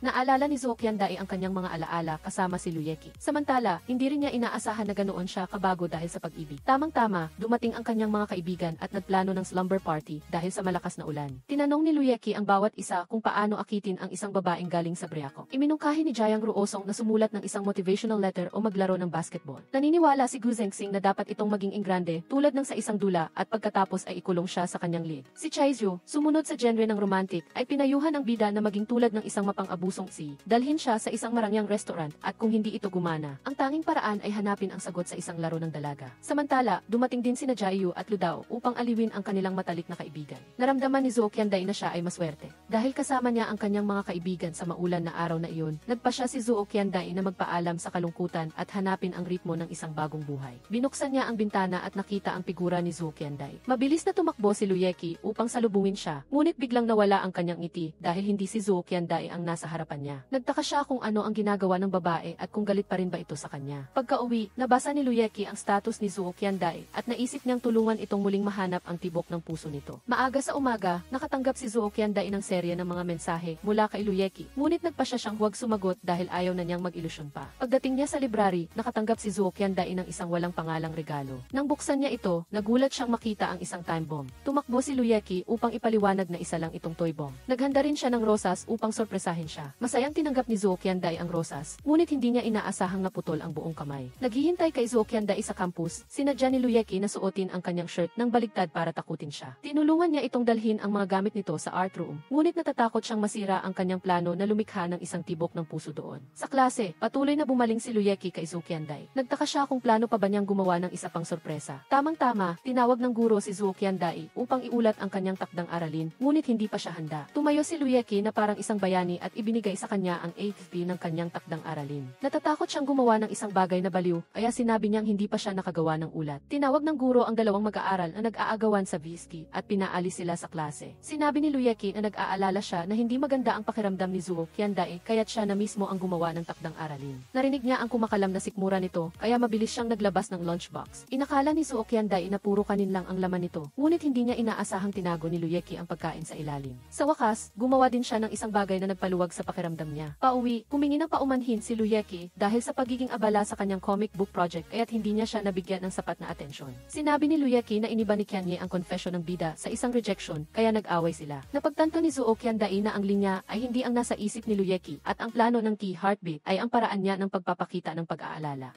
Huminga ng maluwag si Luyeki nang makitang muli ang ngiti ni Zhou Qianday. Naisip niya na maaaring lumipas ang kanyang pakiramdam dahil sa kanyang patuloy na pagkabalisa noong siya ay nakaranas ng breakup. Nagtaka si Zhou Qianday kung ano ang linyang isinulat ni Luyeki, ngunit hindi na niya kailangang marinig pa dahil naintindihan na niya ang kanyang damdamin. Ginamit ni Luyeki ang huling confetti cannon na inihanda niya para sa i-heartbeat plan. Pagkatapos ng ilang panahon ng pagkain ng junk food dahil sa breakup, naramdaman ni Zhou Qianday na tumataba siya. Naalala niya na malapit na ang kanyang kaarawan na siya ring araw ng comic blackout, kaya gusto niyang mabilis na magpapayat bago makita si Luyeki. Samantala, nag-research si Luyeki sa mga comics para makapaghanda ng isang di malilimutang kaarawan para kay Zhou Qianday, ngunit napagtanto niya na hindi pa niya na-drawing ang ganitong plot. Nagtanong siya kay Chaizhu. Tinatanong si Jiang Ruosong para sa kanyang opinyon sa paaralan, ngunit bago pa man niya matapos ang kanyang pangungusap, nakatulog na siya sa upuan. Natakot si Luyeki na lalamigin ang kanyang nakababatang kapatid, kaya pinatay niya ang electric fan. Sakto naman na dumating si Jiayu sa basketball court at nakita si Jiang Ruosong na natutulog. Lumapit siya sa tainga nito at malakas na kumanta para patulugin siya. Napansin ni Luyeki na ang dalawang dating magkaaway ay nagiging magkaibigan. Sa kantina, tinanong ni Zhou Qianday si Chaizhu tungkol kay Luyeki. Sinabi ni Chaizhu na kamakailan ay parang lumulutang sa ulap ang kanyang isip at pinagalitan pa siya ng editor dahil sa hindi magandang pag-blackout. Nagbuntong hininga si Zhou Qianday dahil kailangan niyang magpapayat bago niya kayang harapin si Luyeki. Sinabi ni Chaizhu na mag-aaral siya ng Wing Chun na napakagaling sa pagpapapayat. Pagdating sa martial arts studio, nakita ni Chaizhu ang kaibigan na sumalo sa kanya mula sa pagkahulog niya sa puno. Ang pangalan niya ay Luyezhen. Humiling siya na mag-aral at pinatakbo siya ng assistant teacher ng 5 lap. Tumakbo si Zhou Qianday habang sumisigaw ng slogan para sa pagpapapayat. Ngunit bago pa man niya matapos ang isang lap, humiga na siya sa isang upuan sa gilid ng daan. Nilapitan siya ni Luyezhen upang kamustahin ang bagong mag-aaral. Tamang-tama, dumating ang dalawang mas nakababatang mag-aaral upang magtanong tungkol sa isang galaw mula sa comics. Napagtanto ni Zhou Qianday na si Luyezhen ang online comic artist friend ni Luyeki. Nang marinig niya ang tunog ng paalala na uminom ng tubig, inalok ni Zhou Qianday si Chaizhu ng soft drink. Inihayag niya na pumunta siya doon upang hanapin ang Wing Chun comic artist friend. Alam lang niya na nagtatrabaho ito sa isang martial arts studio, ngunit hindi pa niya ito nakikita. Hinikayat ni Chaizhu si Zhou Qianday na magpapayat dahil naghahanda si Luyeki ng birthday party para sa kanya. Pagbalik sa martial arts studio, hindi inaasahang nakita ni Zhou Qianday si Luyeki. Agad niyang pinindot ang kanyang itomitak buton sa harap ng taong gusto niya. Ipinakilala ni Luyeki si Luyezhen bilang kanyang nakababatang kapatid. Agad namang nagkunwari si Chaizhu na mas nakatatanda at humiling kay Luyezhen na turuan siya ng ilang galaw. Alam ni Luyeki na nag-aaral si Zhou Qianday ng martial arts, kaya binilhan niya ito ng ilang merienda. Tinanong niya sa kanya kung anong uri ng selebrasyon ang gusto niya. Gusto ni Zhou Qianday ang pakiramdam ng pagiging protektado o isang romantikong date sa ilalim ng mga bituin. Pagkatapos ng panahon ng masinsinang pagsasanay at pagpigil sa sarili sa pagkain, kasama na ang pag-angat ng mga timbang habang nag-aaral, bumalik na si Zhou Qianday sa kanyang dating timbang. Nakaupo si Luyeki at nagda-drawing, ngunit kinakabahan siyang naghihintay na dumating si Zhou Qianday para sa blackout. Sa wakas, dumating na siya at opisyal na siyang bumalik sa kanyang paboritong trabaho.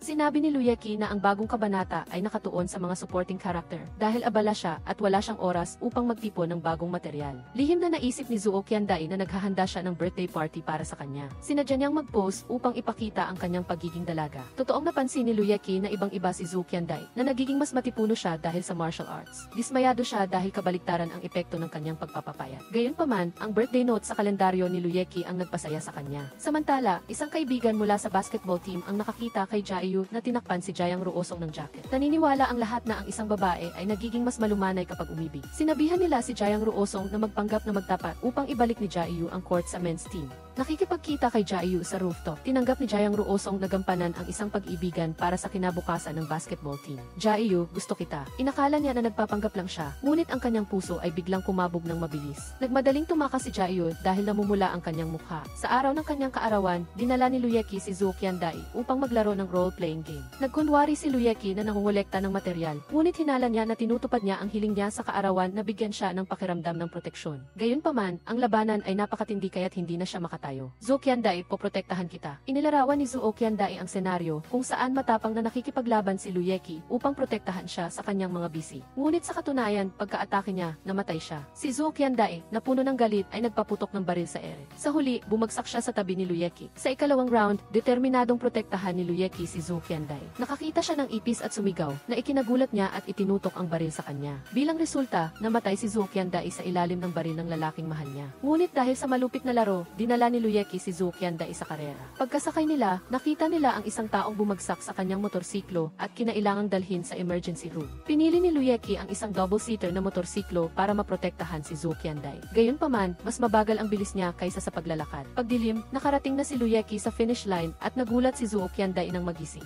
Hindi niya inaasahan na nasa racetrack pa rin siya. Sa huli, nag-organisa si Luyeki ng isang romantikong date sa ilalim ng mga bituin. Totoong ang pangingisda ay nagpaparamdam kay Zhou Qiandae na tumigil ang oras. Naalala niya na malapit nang maubos ang baterya ng kanyang telepono, kaya nagmamadali siyang hinila siya upang sumakay ng taxi pa uwi. Hindi niya inaasahan na makakasalubong niya ang hari ng bilis at hinuli sila ng pulis trapiko. Sa huli, binuksan ni Luyeki ang radyo sa kotse. Ipinarehistro niya na mag-alay ng birthday song at hilingin sa kanya na mabuhay ng 100 taon. Zhou Qiandae, ang tunay na layunin ngayon ay hindi upang mangolekta ng material, kundi para bigyan ka ng isang sorpresang kaarawan. Gayunpaman, hindi ko nagawang matupad ng maayos ang iyong hiling. Nagbago si Zhou Qiandae ng pananaw at tinanggap ang sitwasyon. Napagtanto niya na mabagal siyang magmaneho si Luyeki upang protektahan siya. Binuksan niya ang pinto at nakita ang isang romantikong starry as Luyeki, natupad na ang lahat ng aking mga hiling. May isa pang sorpresa si Luyeki at ito ay isang matamis na cake para kay Zhou Qiandae. Sinindihan niya ang kandila at nais niyang matupad ang kanyang hiling ngayon mismo. Luyeki, gusto kong maging tagahanga mo. Ang ikatlong na bigong pagtatapat ay pinalitan pa rin ng isang autograph. Inalok ni Luyeki si Zhou Qiandae na tikman ang cake na ginawa niya mismo. Hindi niya inaasahan na ang matamis at maasim na feeling ay magpapangiti lang sa kanya. Kinabukasan, ipinahayag ni Luyeki na nais ng editor na magdagdag ng horror element sa kwento. Ginawa niya ang romantikong bakasyon bilang isang trahedya.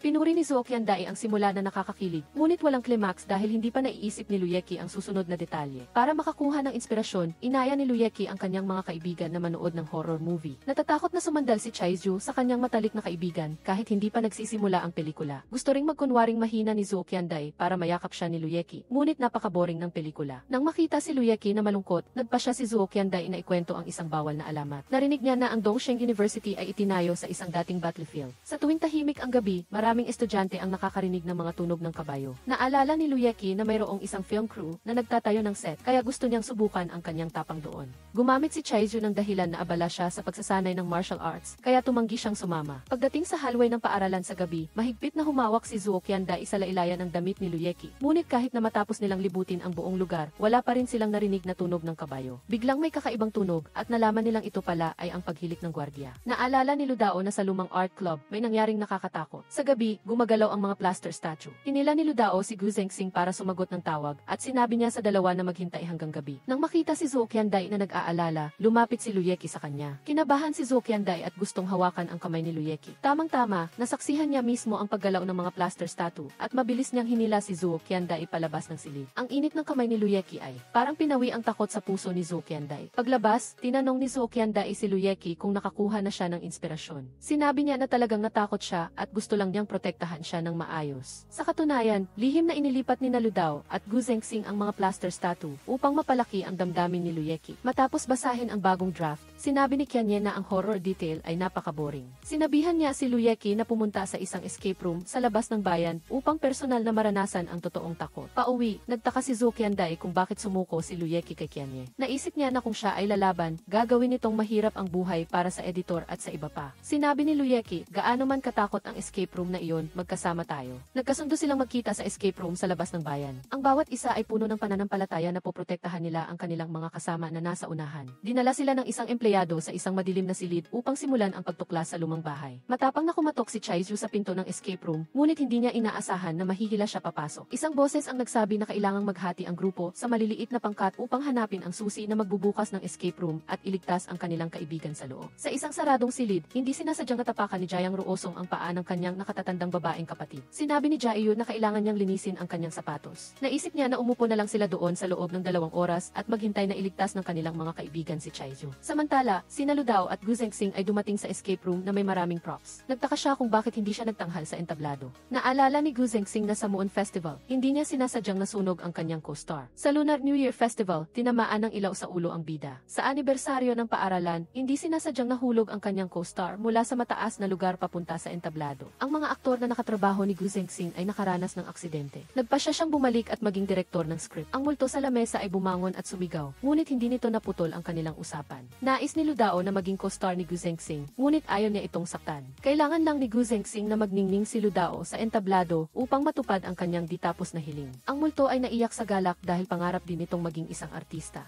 Tinawag niya ang kanyang mga kasamahan upang takutin ang mga manlalaro at gampanan ang kanyang tungkulin ng maayos. Nagtago si Gu Zengxing sa isang walang laman na silid at hindi sinasadyang nakita ang P-Golden ratio na mga binti na matagal na niyang hinahanap. Hindi niya inaasahan na si Ludao pala ang babaeng iyon. Samantala, biglang sumakit ang tiyan ni Luyeki at kailangan niyang pumunta sa banyo. Bumalik siya na hawak ang kanyang tiyan upang hanapin si Zuo Qianday at narinig niya ang kanyang malakas na sigaw. Natakot siya at sumugod upang iligtas siya at hindi sinasadyang pinatumba ang isang karakter sa laro. Bilang resulta, pinalabas silang dalawa. Ngunit pagkatapos ng 2 oras, nakaupo pa rin si Chaizu sa loob ng escape room. Naniniwala pa rin siya na nagsisikap ang kanyang mga kaibigan na iligtas siya. Bagaman hindi maganda ang resulta ng laro, natapos ni Luyeki ang draft ayon sa gusto ni Qianye. Kinabukasan, nagpasya si Luyeki na bumalik sa basketball team upang bawiin ang kanyang nawawalang karangalan mula sa escape room game. Nagdala si Zuo Qianday ng isang first aid kit upang protektahan ang kanyang kanang kamay. Nagpaputok ang team ng confetti upang salubungin ang pagbabalik ng kanilang nakatatandang kapatid. Ibinigay ni Jayang Ruosong kay Luyeki ang karangalan na ibigay sa kanya ang team uniform. Nagtaka si Zuo Qianday kung bakit napakamaingat ni Luyeki sa kanyang kanang kamay, ngunit kusang loob siyang naglaro ng basketball. Naalala ni Jayang Ruosong ang mga normal na warm-up exercise ng nakatatandang kapatid na nagdala ng maraming tagumpay sa koponan noon. Bago ang laro, pumiling si Luyeki na magbigay ng maikling talumpati. Sinabi niya na napansin niya ang ilang pagkukulang sa team at inihayag na siya ang magiging manager. Hiningi ni Jayang Ruosong kay Zuo Qianday na kumbinsihin ang nakatatandang kapatid na maglaro, ngunit sinuportahan niya ang desisyon ni Luyeki dahil ang manager ay nagpapakita ng parehong determinasyon at hindi masasaktan. Tamang-tama, dumating si Jaeyu upang hamunin ang posisyon ng manager ng basketball team. Naglaro sila ng best of 3 games at ang matatalo ay kailangang magsuot ng pinakapangit na damit ayon sa gusto ng mananalo. Sa unang round, tinitiyak ni Luyeki na dadagdagan ang lakas sa pamamagitan ng pagluluto ng bento boxes para sa bawat miyembro. Nagkataon na handa na ang mga ito at hiniling niya kay Chaizu na ipamigay sa lahat. Inilaan niya kay Zuo Qianday ang kanyang paboritong pork chop rice. Pagkatapos ay, si Jaeyu naman ang umeksena at sinabi niya na kung sino ang hindi bumoto sa kanya ay hindi magiging masaya ang buhay. Kinain ng mga miyembro ang niluto ni Luyeki, ngunit masunuring bumoto kay Jaeyu. Sa ikalawang round, nakipaglaban si Luyeki kay Jaeyu sa cheerleading. Nang ang score ay pabor sa kalaban, nagpasya si Luyeki na gumawa ng isang mapanganib na galaw. Siya at si Chaizu ay nagsuot ng mga stuffed animal costumes na nagpa-distract sa kalaban.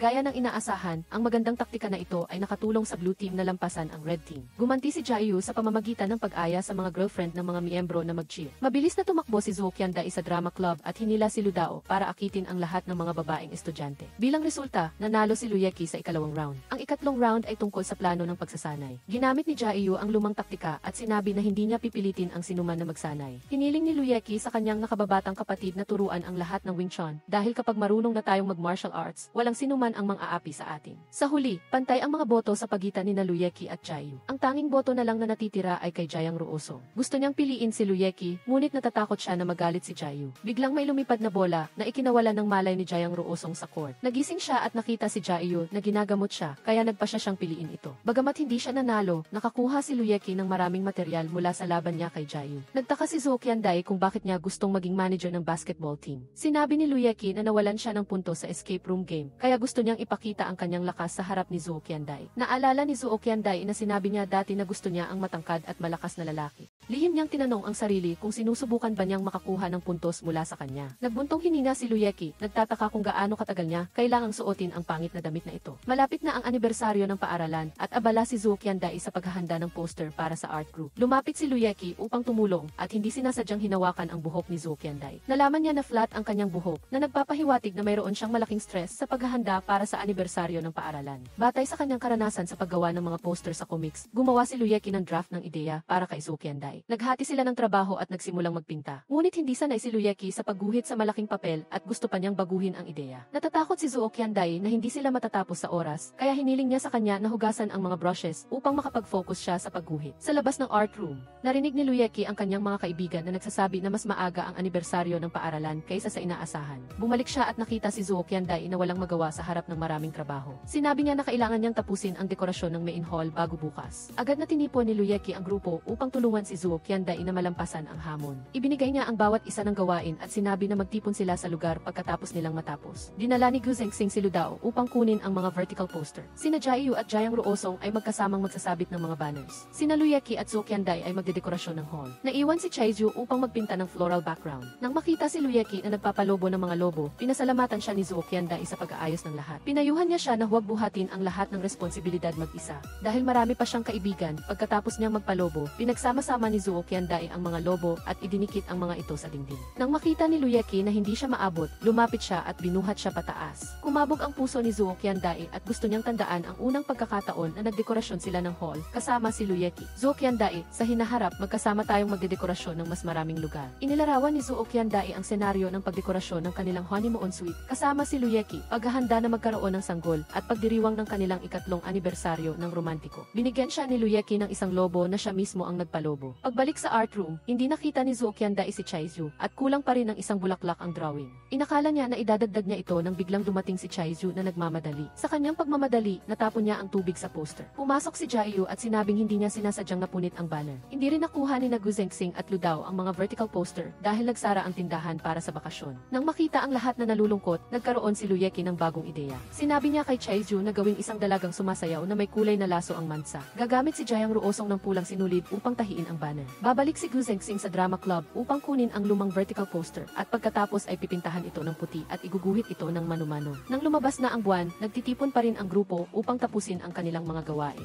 Nakalimutan nila ang oras habang magkakasama at nag-aalab lang ang kanilang pagnanasa para sa layunin sa hinaharap. Kinabukasan, natapos na rin sa wakas ng grupo ang kanilang trabaho. Lihim na pinasalamatan ni Zuo Qiandai ang kanyang mahahalagang kaibigan sa pagtulong sa kanya sa oras ng kanyang pangangailangan. Lumapit siya kay Luyeki at narinig niyang pinapaalalahanan niya ang sarili na maging matatag. Nakita niya ang isang registration form para sa sports day sa kanyang bag. Nalaman ni Zuo Qiandai na plano ni Luyeki na sumali sa sprint, shot put, basketball, at long jump para lang maipakita ang kanyang lakas sa harap niya. Gayunpaman, natatakot si Zuo Qiandai na ang pagkinang ni Luyeki ay makaakit ng mas maraming dalaga. Sa anibersaryo ng paaralan, pumunta ang grupo upang manood ng dula ni Gu Zengxing. Gumanap si Ludao sa papel ng bida na parehong gwapo at cool. Sa entablado, hindi sinasadyang pinagmamasdan siya ni Gu Zengxing. Palagi niyang ninanais na gawin siyang pinakamahusay na bida. Sa susunod na eksena, biglang nawala ng malay ang bida na si Luli. Sinabi ni Gu Zengxing kay Ludao na magpalit agad ng damit habang naghahanap siya ng kapalit. Bumalik si Ludao sa entablado upang magpaalam at anyayahan ang taong mahal niya. Sa huli, lumabas ang pinakamaningning na bida. Pinuri ng lahat ang kanyang kagandahan, ngunit napansin ni Zuo Qiandai na si Gu Zengxing ang gumanap sa papel ng bida. Lihim na nangako si Gu Zengxing na poprotektahan niya si Ludao kahit na kailangan niyang isakripisyo ang kanyang buhay. Ngunit para sa kanya, basta't magkasama sila sa entablado, ayos lang kung may mangyaring aksidente. Nakita ni Gu Zengxing na bahagyang gumagalaw ang prop sa itaas, kaya't hinila niya si Ludao sa kanyang mga bisi. Ludao, gusto kita. Sa ilalim ng entablado, inilarawan ni Luyeki sa kanyang isip na siya at si Zuo Qiandai ang nasa entablado. Ipinahayag nilang dalawa ang kanilang damdamin sa isa't isa nang may ganap na pagkakaisa. Natapos ang dula sa malakas na palakpakan mula sa buong auditorium. Sa sports day, nakita ni Zuo Qiandai ang maraming karibal. Habang nasa banyo si Luyeki, mabilis niyang pinalitan ang kanyang sapatos. Pagbalik ni Luyeki, sinubukan niyang ipasok ang kanyang paa sa sapatos na maliit. Inakala ni Zuo Qiandai na tumaas ang temperatura ng kanyang katawan dahil sa kaba, kaya lumaki ang kanyang mga paa. Sinubukan ni Luyeki na makipagtalo, ngunit pinatawag na siya ng referee. Patuloy niyang inikot ang kanyang mga paa para mabawasan ang sakit na lalong nakakuha ng atensyon ng mga babae. Sa simula ng laro, naiwan si Luyeki. Ang sakit ay nagtulak sa kanya na tumakbo ng mabilis. Upang mabilis na tapusin ang takbuhan, hindi inaasahang sumugod siya sa harapan at naging unang nakarating sa finish line. Gaya ng inaasahan ni Zuo Qiandai, nilapitan at pinalibutan ng mga babae si Luyeki. Sa laro ng weight throw, pinakiusapan ni Zhou Qiandai si Chaeju na palitan ang weight ng solid lead para kay Luyeki. Muntik na niyang maibaba ang weight sa kanyang paa, ngunit nagpumilit pa rin siyang magpakitang gilas sa harapan ni Zhou Qiandai. Gayunpaman, sa kabila ng pagsisikap ay maikling distansya pa rin ang naibaba. Paliwanag ni Luyeki na normal na hindi siya mahina. Sa tamang oras, dumating ang mga babae na humanga sa kanya dahil inakala nilang isinakripisyo ni Luyeki ang kanyang kompetisyon upang iligtas ang isang pusa sa damuhan. Pagkatapos, sa larangan ng long jump, ipinagmalaki ni Luyeki ang kanyang pagiging kaakit-akit sa harap ni Zhou Qiandai. Nagkunwari si Ludao na nag-cheer kay Luyeki para palihim na ilagay sa kanyang damit ang isang pin. Kumuha ng momentum si Luyeki at tumalo ng mataas. Sa sandaling iyon, hinila ni Ludao ang tali at nahubad ang kalahati ng kanyang damit. Hindi inaasahan, nakita ng mga babae ang larawan sa loob ng damit ni Luyeki at mas lalo siyang naging cute sa kanilang paningin. Sa huli ay dumating ang basketball game. Determinadong manalo si Luyeki. Dumating si Jaeyu na parang hangin, inagaw ang bola at tinalo ang lahat ng kanyang kalaban sa court. Binigyan siya ng foul ng referee, kaya napilitan siyang ilagay ang lahat ng kanyang pagtitiwala kay Jayang Ruosong. Sinubukan ni Luyeki na agawin ang bola para makita ni Zhou Qiandai ang kanyang kakayahan sa paglalaro ng basketball. Ngunit si Jayang Ruosong ay tila sinapian ni Jaeyu at naging napaka-arogante sa court. Sumugod si Luyeki para sirain ang bola, ngunit hindi inaasahang tumama ang ulo niya sa rim at dinala siya sa medical room. Humihingi ng tawad si Zhou Qiandai dahil sa pagpapahirap na ginawa niya sa iba sa iyo. Sinabi niya na sinabihan niya sila na huwag kang saktan, ngunit hindi niya alam na magkakaroon ng ganitong insidente. Hinila ni Luyeki ang kurtina at tinanong si Zhou Qiandai kung bakit niya ito ginawa. Inamin niya na ayaw niyang makuha niya ang atensyon ng iba. Hula ni Luyeki, ayaw ni Zhou Qiandai na mag-alala at malungkot ang editor na si Gong Jayan. Kinabukasan, maagang dumating si Zhou Qiandai na may dalang mga bagay para magluto para kay Luyeki. Nang marinig niyang magluluto siya, dali-dali siyang pinigilan ni Luyeki dahil naaalala niya ang nangyari sa kusina noong nakaraan. Tiniyak niya na natuto na siya sa kanyang pagkakamali at siguradong magtatagumpay siya ngayon. Binuksan ni Zhou Qiandai ang apoy at ibinuhos ang mantika sa mainit na kawali na nagdulot ng malaking apoy. Mabilis na inalalayan ni Luyeki si Zhou Qiandai at sinabihan siyang magpahinga sa labas. Punong-puno ng kaligayahan si Zhou Qiandai dahil sa pagluluto kasama ang kanyang minamahal. Ngunit dahil sa kanyang konsensya kay Luyeki, nag-alok si Zhou Qiandai na kopyahin ang mga notes para sa kanya. Ngunit habang tumungo siya upang pulutin ang panulat, puno na ang blackboard sa isinulat ng guro. Hindi sumuko si Zhou Qiandai at gustong matuto kung paano gumawa ng chocolate para kay Luyeki. Kahit na mahina siya sa paggamit ng kutsilyo at pagluluto, nagsumikap pa rin siyang tapusin ang chocolate na ginawa niya ng buong puso. Natatakot siyang ma-pressure si Luyeki, kaya hinati niya sa dalawa ang hugis puso na chocolate. Nang makarating siya sa paaralan, nagkasalubong sila ni Luyeki at nahulog ang kahon ng chocolate sa lupa. Humingi ng paumanhin si Luyeki sa pagbasag ng mga chocolate, ngunit sinabi ni Zhou Qiandai na para talaga sa kanya ang regalo na iyon. Kahit na pinulot niya sa lupa ang mga chocolate, masaya pa rin si Luyeki at tinikman ang mga ito.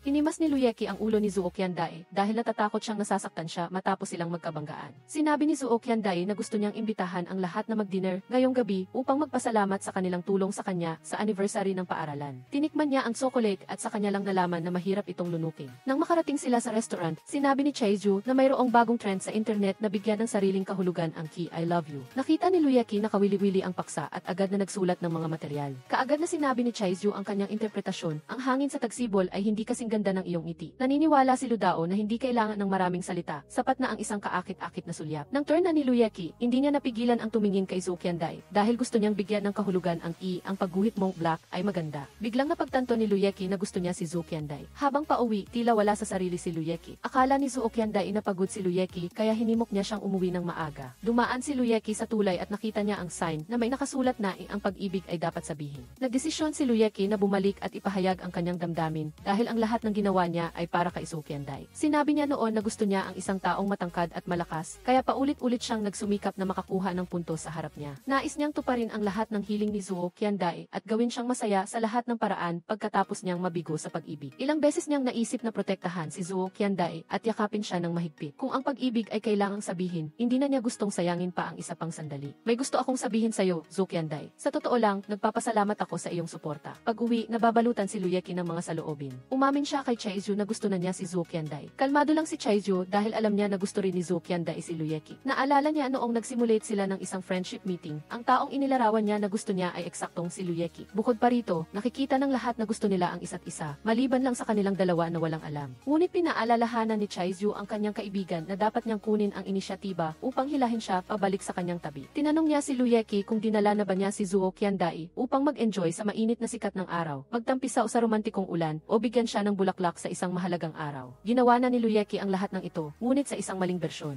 Hula ni Chaizyu, maraming sugat ang puso ni Zhou Qianday ngayon. Pinayuhan niya si Luyeki na gamitin ang kanyang mga kilos upang pagalingin siya at saka lang niya dapat ituloy ang kanyang confession kapag mas mataas na ang kanilang feelings. Nang makita niya si Zhou Qianday sa paaralan, binigyan siya ni Luyeki ng isang bulaklak. Akala ni Zhou Qianday na tinatakot siya ni Luyeki tulad ng ginawa niya noon, kaya patuloy niyang hinila ang kanyang peking braso. Mabilis na ipinaliwanag ni Luyeki na gusto lang niya siyang bigyan ng bulaklak. Naghanda din siya ng isang espesyal na plano at kailangan niyang isuot ang isang heart rate monitor watch. Sa araw na iyon, naglalakad sila sa sports field at magalang na kinugkob ni Luyeki si Zhou Qianday gamit ang isang payong. Sa pagkakataong ito, itinabi niya ng husto ang payong sa kanya. Ngunit matagal siyang naghintay at walang butil ng ulan ang bumagsak. Naisip ni Luyeki na ang tanging lugar na may ulan ngayon ay ang film crew. Dinala niya si Zhou Qianday upang tawirin ang daan sa gitna ng ulan sa panahon ng Republika ng China. Sigaw ng direktor at sinaway ang dalawang ekstra kung bakit hindi sila nagtago. Ipinaliwanag ni Luyeki na magkasintahan sila ni Zhou Qianday at sa pag-ibig, walang nakakatakot. Sumakit ang puso ng direktor at mabilis niyang pinalayas ang dalawang tagasira. Ngayon, bumalik sila sa paaralan. Balak ni Luyeki na dalhin si Zhou Qianday upang mag-enjoy sa mainit na hangin, ngunit wala na ang gulong ng bisikleta. Nangyari na nawawala ng gulong ang mga estudyante kamakailan, kaya maingat na itinago ni Luyeki ang mga ito sa mataas na sanga ng puno. Inilagay niya ang gulong at dinala si Zhou Qianday sa paligid ng campus. Nagtataka si Zhou Qianday kung anong material ang kinokolekta ni Luyeki dahil binigyan niya ito ng bulaklak, pinasuot ng sports watch, at nagbisikleta sa ilalim ng ulan. Ibinunyag niya na gumagawa siya ng isang bagay na mas mahalaga. Hindi inaasahang nahuli sila ng gwardya sa pagkolekta ng mga material. Ngunit determinado si Luyeki na walang sinuman ang makakasira sa kanilang romantikong sandali. Sinabi niya kay Zhou Qianday na kumapit ng mahigpit at pinaharurot ang bisikleta. Hindi sinasadyang nakita ni Zhou Qianday sa bulsa ni Luyeki ang isang card para sa pagtaas ng antas ng intimacy. Napagtanto niya na ang lahat ng ginawa ni Luyeki ay upang mabawasan ang agwat sa pagitan nila. Nang marinig niya ang tunog ng heart rate monitor ni Zhou Qianday, masaya siyang tumawa. Nakita ni Chaizyu ang mukha ni Zhou Qianday na masayang masaya at inakala niyang matagumpay ang plano ni Luyeki. Gusto ni Zhou Qianday na maging mas proactive si Luyeki, kaya nagkunwari siyang walang alam. Inisip niya na gusto niyang mag-research kung paano bawasan ang tamis ng isang romance comic, kaya hinabol siya ng gwardya kagabi. Tiyak na maraming material ang nakolekta ni Luyeki. Nang marinig niya ang sinabi ni Chaizyu tungkol sa iniisip ni Zhou Qianday, nalungkot si Luyeki dahil akala niya ay may nararamdaman si Zhou Qianday para sa kanya. Hindi niya inaasahan na nakikipag-cooperate lang pala si Zhou Qianday sa kanya para sa trabaho. Natatakot siya na baka napalampas niya ang damdamin nito para sa kanya. Sa sandaling iyon, tumawag ang editor na si Gong Jian at pinaalalahanan siya na isumite ang draft. Ngunit hindi magamit ang buong file ng istorya dahil mula nang matuklasan ni Luyeki ang kanyang damdamin para kay Zhou Qianday, hindi na niya mapigilan ang pagguhit tungkol sa kanya. Nagmungkahi si Chaizyu na maaari siyang mag-imbita ng petsa upang mangolekta ng mga material upang matantiya ang iniisip ni Zhou Qianday. Agad na pumunta si Luyeki sa paaralan upang makita si Zhou Qianday at natagpuan niya siyang nagbibigay ng payo kay Ludao tungkol sa isang script na may secret love. Sa linya, sinabi ng lalaking bida na sa bawat pagkikita nila ng babaeng bida, naguguluhan ang kanyang puso. Hula ni Zhou Qianday na dahil ito sa masamang ugali ng babaeng bida. Iniisip naman ni Luyeki na dahil ito sa pakikipag-usap ng babaeng bida at pagtawa sa ibang lalaki na nagdulot ng kawalan ng seguridad sa lalaking bida. Binasa ni Ludao ang pangalan ng screenwriter at sigurado siya na si Luyeki nga ito. Hiniling niya kay Zhou Qianday na pumunta sa isang date sa coffee shop at pinayuhan niya si Ludao na lumayo kay Gu Zengxing sa loob ng ilang araw upang maramdaman ang sakit ng isang lihim na pag-ibig. Sa sandaling iyon, dumaan si Gu Zengxing at tinawag si Ludao, ngunit mabilis siyang tumakbo palayo. Talagang magaling si Luyeki dahil nalungkot si Ludao habang tinitingnan ang likod ni Gu Zengxing. Pagdating sa harap ng tea shop, gusto ni Luyeki na mag-simulate ng isang date kasama si Zhou Qianday, ngunit biglang sumingit si Chaizyu sa gitna nila. Dahil gusto rin niyang subukan ang tea shop, umupo ang mga magkasintahan sa isang mesa. Ipinakilala ni Luyeki ang kanyang sarili bilang boyfriend, si Zhou Qianday bilang girlfriend, at si Chaizyu naman bilang extra na gaganap bilang guardian angel ng bida. Iminungkahi ni Chaizyu na baguhin nila ang kanilang tawagan upang maging mas natural. Sumang-ayon si Luyeki na tawagin siyang Tixia Odae at tawagin naman siya nitong Tigiki. Sa tingin ni Chaizyu, sobra na siya sa gitna ng dalawang taong nagpapalitan ng makahulugang tinginan. Ngunit habang umorder, naisip ni Luyeki na kung gusto siya ni Zhou Qianday, mag-iingat siya sa kanyang imahe. Ngunit umorder siya ng 5 matamis na pastry. Inisip niya na si Zhou Qianday ay totoo at hindi nagkukunwaring kumakain ng kaunti. Nang makita ni Zhou Qianday na naiintindihan siya ni Luyeki, sinubukan niyang ubusin ang lahat. Nang dumating ang usapan ng magkasintahan, si Chaizyu, niyaya ni Chaizyu ang bawat isa na sabihin ang isang bagay na gusto nila sa isa't isa. Lihim na tinanong ni Luyeki si Zhou Qianday kung gusto ba niya siya dahil sa pagiging matangkad niya, pagiging magalang o pagiging nakakatawa. Natatakot si Zuo Qianday na kung sasabihin niyang matangkad siya ay magiging mababaw siya, kung sasabihin niyang magalang siya ay magiging masyadong simple, at ang pagiging nakakatawa ay hindi konektado sa personalidad ni Luyeki. Sinubukan niyang maghanap ng isang natatanging magandang katangian na siya lang ang nakakaalam. Ito ay ang kakayahan niyang umupo ng matagal nang hindi namamanhid ang kanyang mga paa. Hindi inaasahan, ipinagmalaki ni Luyeki na natuklasan ni Zuo Qianday ang pinakamagandang katangian niya. Nang turn na ni Luyeki, pinuri niya si Zuo Qianday sa pagiging masipag, mahusay at matapang. Biglang direktang tinanong ni Luyeki si Zuo Qianday kung may gusto ba siyang iba. Hula ni Zuo Qianday na pinipilit siya ni Luyeki na mag-confess. Dapat ba siyang umamin o manatiling kalmado? Sasagutin na sana niya nang biglang nagsimula siyang masuka dahil sa dami ng kinain niya. Hula ni Zuo Qianday na nag-i-enjoy sila sa hangin sa sports field. Nagtataka si Luyeki kung sila ay mga karakter sa isang malaking dula. Hula ni Zuo Qianday na ang kwento ni Lu Dao at Gu Zhengxing ay isang idol drama, habang sina Jiayu at Jiang Ruosong naman ay parang psychological thriller at action movie. Tanong ni Zuo Qianday, ano naman tayo? Sana ang ating relasyon ay parang isang adaptasyon ng isang romance comic. Ikaw ang bida, sagot ni Luyeki. Naalala ni Zuo Qianday na ang romantikong eksena sa comics ay laging puno ng pink na balloons. Hindi inaasahan, lumipad ang mga balloons at pinalamutyan ang sandaling iyon na nagpatibok ng kanyang puso. Namula si Zuo Qianday at bumilis ang tibok ng kanyang puso na nagpanginginig sa relos. Sa sobrang hiya, mabilis niyang ibinalik ang relos sa kanya.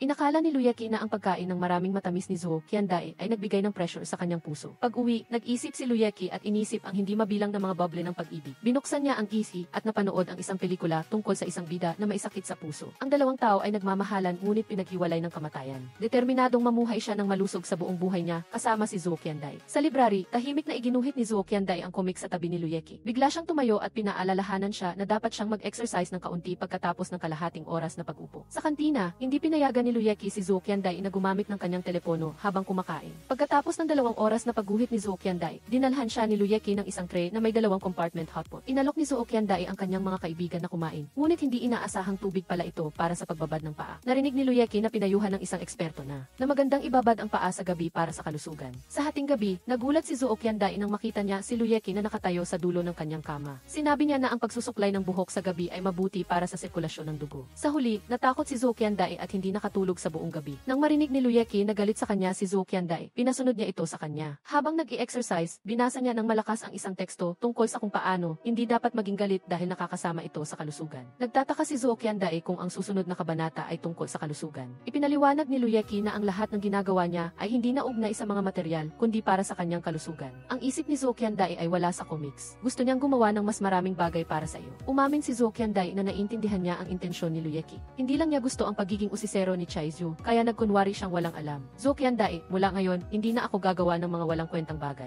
Sa halip, gagamitin ko ang mga praktikal na aksyon upang protektahan ka. Nagpasya akong dalhin ka sa isang comprehensive health check-up. Pag-uwi, natatakot si Zuo Qianday na mabunyag ang lahat ng kanyang sikreto sa check-up. Matutuklasan ni Luyeki na siya ay may mataas na myopia, mas mababa sa 1.6 metro, at mayroong mga cavities. Sa sandaling iyon, tumawag si Chaizu at nagreklamo na pinipilit din siya ni Luyezhen na sumailalim sa isang comprehensive health check-up. Pagdating sa ospital, dinala muna ni Luyeki si Zuo Qianday sa departamento ng mata. Nagpakita siya sa pamamagitan ng pagbabasa mula sa huling linya at nakakita pa nga ng 0.1 nagasgas sa kanang ibabang sulok. Nang turn na ni Zuo Qianday, sinuri muna ng doktor ang kanyang fundus. Nahulog niya nang hindi sinasadya ang kanyang contact lens, kaya hindi niya makita ang pointer. Sa pagsubok sa taas, lihim na nagsuot si Zuo Qianday ng insole sa loob ng kanyang medyas na tumulong sa kanya na umabot sa 1.6 metro. Dumating si Luyeki sa silid kung saan sinusukat ang kapasidad ng baga. Pagkatapos huminga ng malalim, umabot lang sa normal na antas si Chaizu. Hinipan ito ni Luyeki sa 2 beses na antas at sinabi niya na ito ang normal na kapasidad ng baga ng isang tao. Tinanggap ni Luyezhen ang hamon at hinipan ito ng mas mataas pa kaysa sa kanyang nakatatandang kapatid. Hindi sumuko si Luyeki at determinadong talunin ang kanyang nakababatang kapatid. Bilang resulta, binigyan siya ng titulo ng hari ng kapasidad ng baga. Inihayag ni Luyeki ang mga resulta ng check-up at sinabi na mayroong myopia si Zuo Qianday, kulang sa timbang at mayroon ding isang cavity. Mabilis na nag-usisa si Zuo Qianday at sinabing kakaiba ang watawat. Nang sumunod na araw, sa klase, naghanda si Luyeki ng masustansyang almusal para kay Zuo Qianday na may pangunahing sangkap na carrots na napakabuti para sa mata. Mayroon ding maasim na katas ng balat ng ubas na nagpapabuti sa paningin. Sa klase, napansin ni Luyeki na pumipikit si Zuo Qianday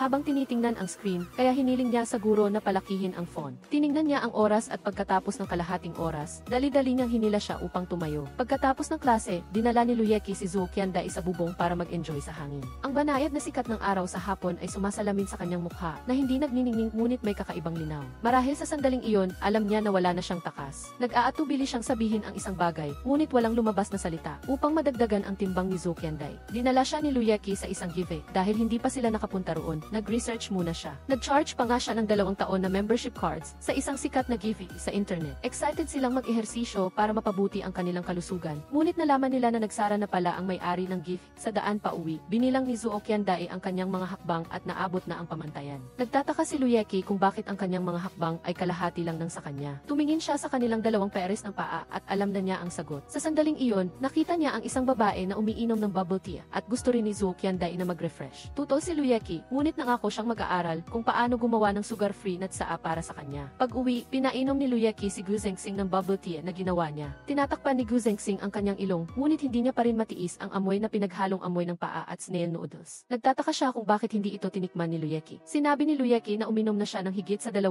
tasa kaya nawala na siya ng panlasa. Sa kabilang banda, naghihintay si Jayang Ruosong sa harap ng music club upang makita ang diyosa ng kanta na nasa kanyang puso. Sa sandaling iyon, tumawag si Jaeyu upang sabihin sa kanya na hindi niya mahanap ang kanyang alagang pusa. Gustong makita ni Jayang Ruosong ang diyosa, ngunit hindi niya maaaring pabayaan ang kanyang ate. Dumating siya upang tulungan si Jaeyu na hanapin ang pusa sa lahat ng dako. Sa huli, natagpuan ni Jayang Ruosong ang pusa na natrap sa mga lumang upuan at lamesa. Nakita niya si Jaeyu na niyayakap ang kanyang alaga at sa kanya lang nalaman na maaari din pala siyang maging malambing. Sa sandaling maingat niyang binalutan ang sugat niya, nakita ni Jayang Ruosong na hindi na mahalaga ang pagkikita sa diyosa dahil ang taong gusto niya ay nasa harap niya. Ate Jaeyu, gusto kita. Lumapit si Jaeyu sa kanya at lumapit para halikan siya. Ang dalawang magkaaway ay nagpalitan ngayon ng kanilang unang matamis at awkward na halik. Sa paghihintay kay Zuo Qiandae, binigyan siya ni Luyeki ng healthy bubble tea. Nang marinig niya na sinabi nitong masarap, nakahinga siya ng maluwag. Ipinagmalaki niya na nagre-research siya sa isang inumin na maaaring magtanggal ng cavities, magpapabuti sa paningin at magpapahaba ng mga binti. Nang marinig ni Jaeyu na hindi pa nagko-confess si Luyeki kay Zuo Qiandae, pinayuhan niya ang kanyang kaibigan na hawakan ng mahigpit ang inisyatiba dahil ang mga taong naghihintay ng tanga ay hindi karaniwang may magandang wakas. Nagpa siya si Zuo Qiandae na siya ang magsasagawa ng misyon ng pag-amin ni Luyeki. Sinimulan niyang mag-practice na sabihin ang 3 salita, gusto kita, ngunit hindi niya ito masabi. Sa kabilang banda, natapos na ni Luyeki ang plano upang dagdagan ang mga damdamin ni Zuo Qiandae. Naalala niya ang kanyang nakaraang bigo na pag-amin, kaya gusto niyang maghanda ng mabuti. Ngunit walang mga plot sa comics na magagamit niya. Nakipagkita siya sa kanyang ate na si Yuli at hiniling niya sa kanya na magbigay ng payo tungkol sa pag-amin. Nagre-redraw siya ng mga romance comics, ngunit mabagal siya sa pag-ibig. Ang pagdating ni Zuo Qiandae ay nagpaunawa sa kanya na bukod sa comics, maraming magagandang bagay sa buhay. Ngunit nag-aalala siya na hindi niya tatanggapin ang kanyang huling pag-amin.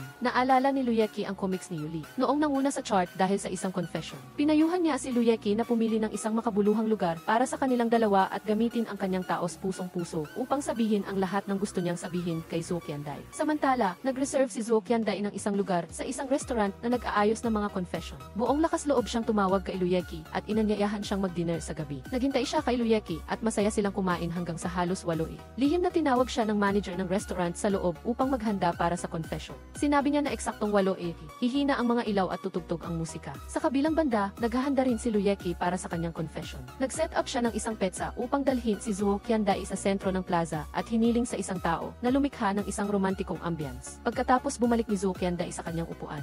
Sabi ni Luyeki na busog na siya kaya gusto niyang maglakad-lakad sa plaza. Ginawa ni Zuo Qiandae na dahilan ang pagkuha ng litrato upang mapatagal ang oras hanggang 8. Sa wakas, dumating na ang mahalagang sandali. Ang musikero ay dumating at tumugtog ng isang romantikong kanta. Tinipon ni Zuo Qiandae ang lahat ng kanyang lakas loob at nagsimulang magsalita. Ngunit hindi na makapaghintay si Luyeki kaya dali-dali niya itong hinila palabas ng plaza. Kaya, nabigo ang ika-4 na pag-amin ni Zuo Qiandae. Pagkatapos, oras na para kay Luyeki na umamin. Siya ay magko-confess na sana nang tawagin siya ng editor na si Gong Jian at sinabing may problema. Humingi lang siya ng paumanhin kay Zuo Qiandae at tumakbo upang makita si Gong Jian. Nalungkot si Zuo Qiandae at hindi niya alam na nakatayo siya sa gitna ng mga ilaw na hugis puso. Narinig niya ang mga dumadaan na tao na nagtuturo sa isang confession na nakasulat sa kalangitan, kaya tumingala siya upang tingnan. Ngunit hindi niya mabasa ang mga salitang Zuo Qiandae, gusto kita. Inisip niya ang mga hindi malinaw na kilos ni Luyeki at nagtaka kung balak din niyang mag-confess sa kanya. Nang makita niya si Gong Jian, tinanong ni Luyeki kung bakit siya nag-resign. Sinabi ni Gong Jian na simula nang maging editor-in-chief si Qianye, sinimulan na siyang puntiryahin. Nagplano si Gong Jian na magtiis, ngunit kaninang umaga ay dinala niya ang isang kompilasyon ng mga negatibong komento at sinabing hindi siya sapat na kakayahang mag-edit. Alam ni Luyeki na gusto ni Gong Jian na protektahan ang kanyang comics, kaya lalo silang nagkasalungatan ni Qianye. Nagplano siyang ihinto ang pag-publish ng comics, ngunit hindi siya pinayagan ni Gong Jian. Huwag mong abandonahin ang pinaghirapan nating dalawa. Sa opisina ng publisher,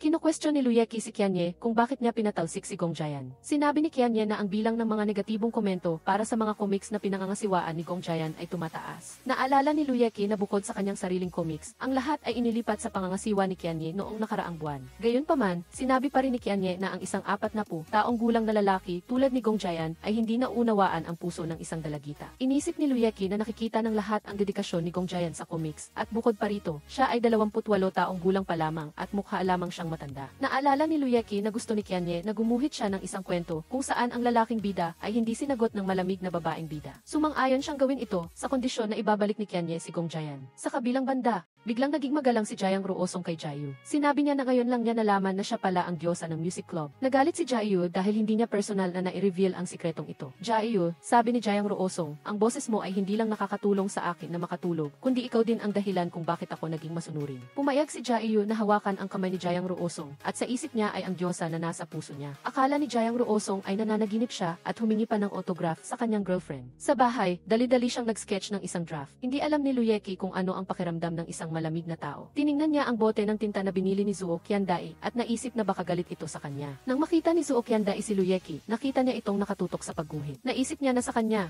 ang bagong kabanata ay mas mahalaga kaysa sa pag-amin. Tahimik na binuksan ni Zuo Qiandae ang ilaw na ikinagulat ni Luyeki. Sinubukan niyang ipaliwanag ang nangyari kagabi, ngunit pinigilan siya ni Zuo Qiandae. Tahimik na isinulat ni Zuo Qiandae ang mga salitang, "Huwag kang magsalita ng kalokohan." Tinanong niya siya kung ano ang kakainin niya para sa tanghalian, ngunit mas gusto ni Zuo Qiandae na magsimulat ng aksyon kaysa magsalita. Nagdikit siya ng cotton pad sa kanyang noo at nagtaka kung sapat na ba siyang malamig. Nangyari na ginagampanan ni Zuo Qiandae ang papel ng malamig na bida upang magbigay ng inspirasyon kay Luyeki. "Salamat, Zuo Qiandae. Pagkatapos kong ayusin ang problema ni Gong Jayan, tatapusin ko ang ginawa natin kagabi." Tinawag niya si Luyeki sa opisina ng publisher at pinuri ni Kianye ang bagong kabanata. Nag-aabang si Luyeki sa pagbabalik ni Gong Jayan. Ngunit hindi pumayag si Kianye. Bukod pa rito, nangako lang siya na pag-isipan ito noon at hindi sinabi na ibabalik niya si Gong Jayan sa kanyang trabaho. Nagalit si Luyeki at gustong gumawa ng isang bagay para kay Gong Jayan. Sa kabilang banda, hindi nakita ni Zuo Qiandae si Luyeki sa klase. Nag-text siya sa kanya ng paulit-ulit, ngunit hindi siya sumagot. Sa sandaling iyon, inanunsyo ng romance comic na hihinto ang pag-publish ng The Dating Trip. Sa drawing room, naghiwa-hiwalay sila upang hanapin ang mga bakas ni Luyeki. Nag-aalala si Zuo Qiandae na may masamang nangyari sa kanya. Nakita niya ang isang landline number sa kama ni Luyeki at mabilis na tumawag upang magtanong.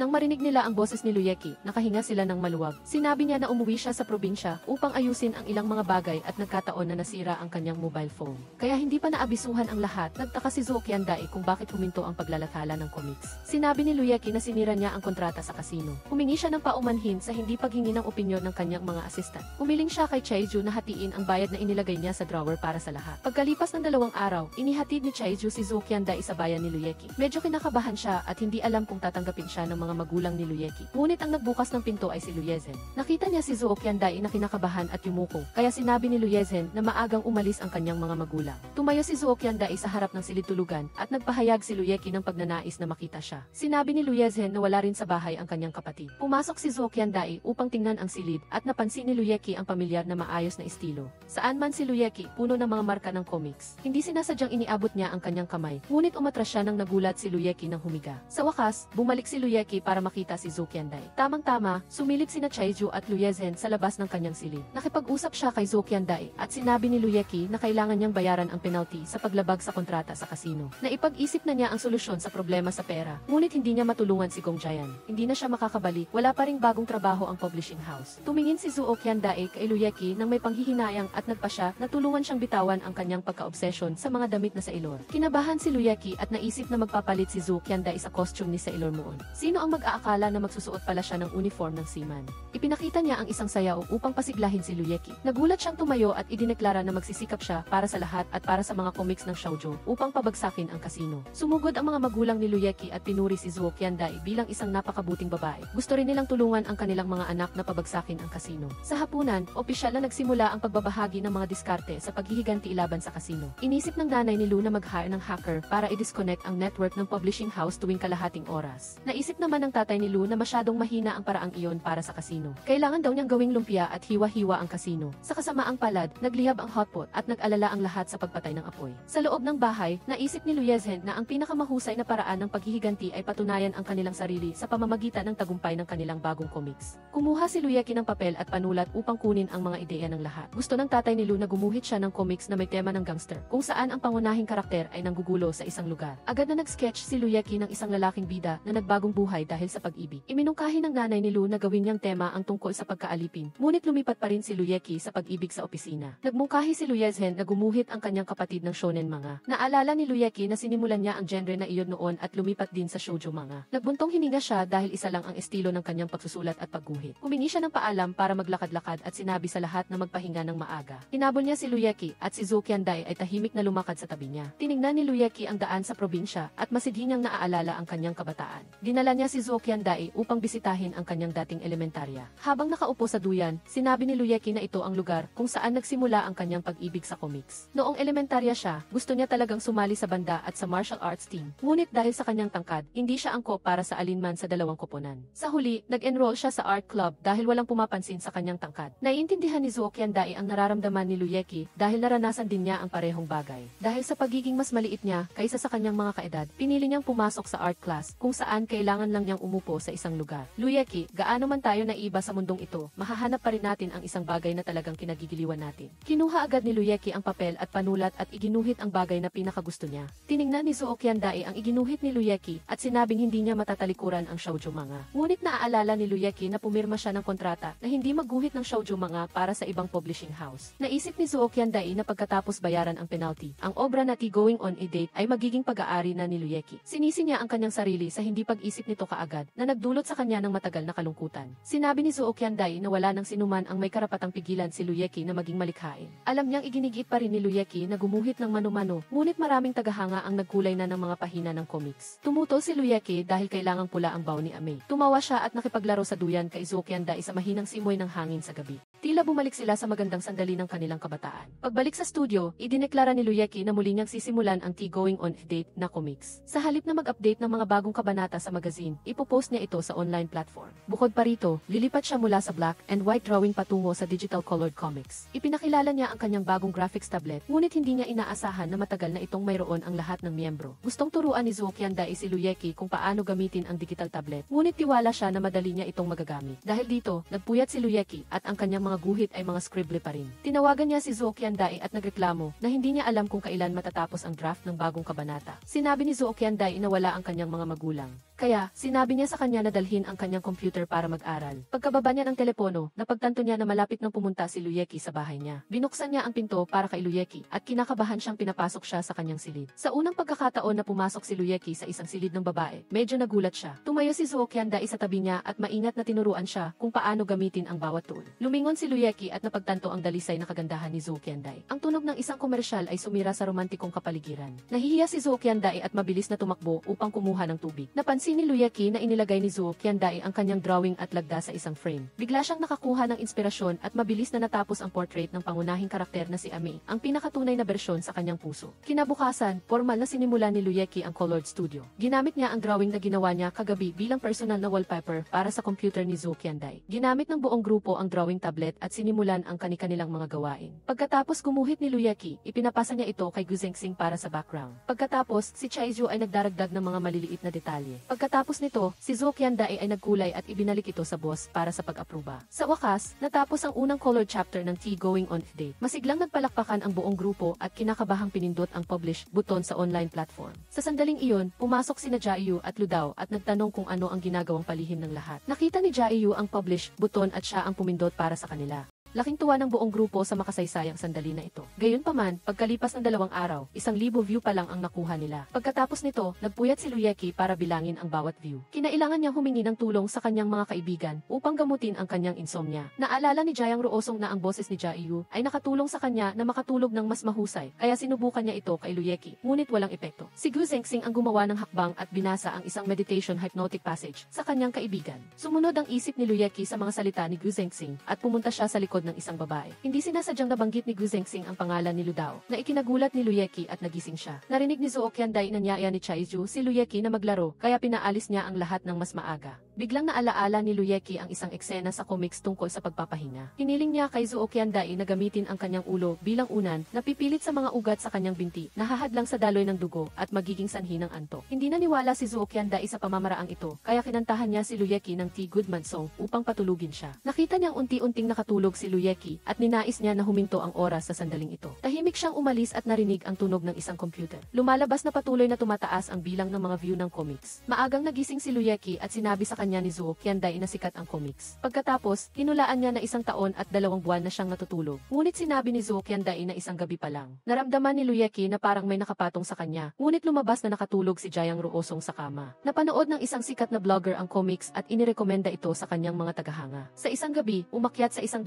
ang bilang ng mga view. Naging kalmado si Luyeki dahil sigurado siyang nananaginip siya. Habang naglalakad sa kalye, binigyan si Luyeki ng isang estranghero ng discount coupon para sa subway. Tinawagan siya ng Authors Rights Protection Association at sinabihan siyang kunin ang kanyang kompensasyon. Sa sandaling iyon, nag-text si Gong Jayan na nakahanap na siya ng trabaho. Inisip ni Luyeki na puro magagandang bagay ang nangyayari dahil nananaginip siya. Kung ganoon, gusto niyang bitawan ang pasanin bilang isang komikero at gawin ang nais niya kahit isang beses lang. Pagdating niya sa paaralan, naghihiyawan ang mga babaeng estudyante sa bago niyang hitsura. Gusto niyang subukan ang imahe ng isang taong hinahangaan ng lahat sa isang magandang panaginip. Lumabas na tumatakbo sila patungo kay Ludao. Ngunit pagkatapos ng masamang binata, nagbago si Luyeki bilang isang basketball hum. Gusto niyang ipakita sa lahat kung paano kontrolin ang basketball court at maging sentro ng atensyon. Gayunpaman, gaano man siya magsikap, hindi pa rin siya kasing cool ni Jaeyu. Bumalik siya sa kanyang orihinal na hitsura at naging modelo para sa art club. Ngunit natakot sila na baka maubos ang papel dahil sa sobrang taas ni Luyeki, kaya humiling na lang silang papuntahin niya si Chaeju para maging modelo. Nakita niya si Zuo Qiandai sa pasilyo at tinulungan niya itong magbuhat. Narinig ni Zuo Qiandai na may isang estudyante na nagpapanggap na masamang binata at basketball prodigy. Umaasa siya na balang araw, kaya ni Luyeki na magpakarelax ng ganoon.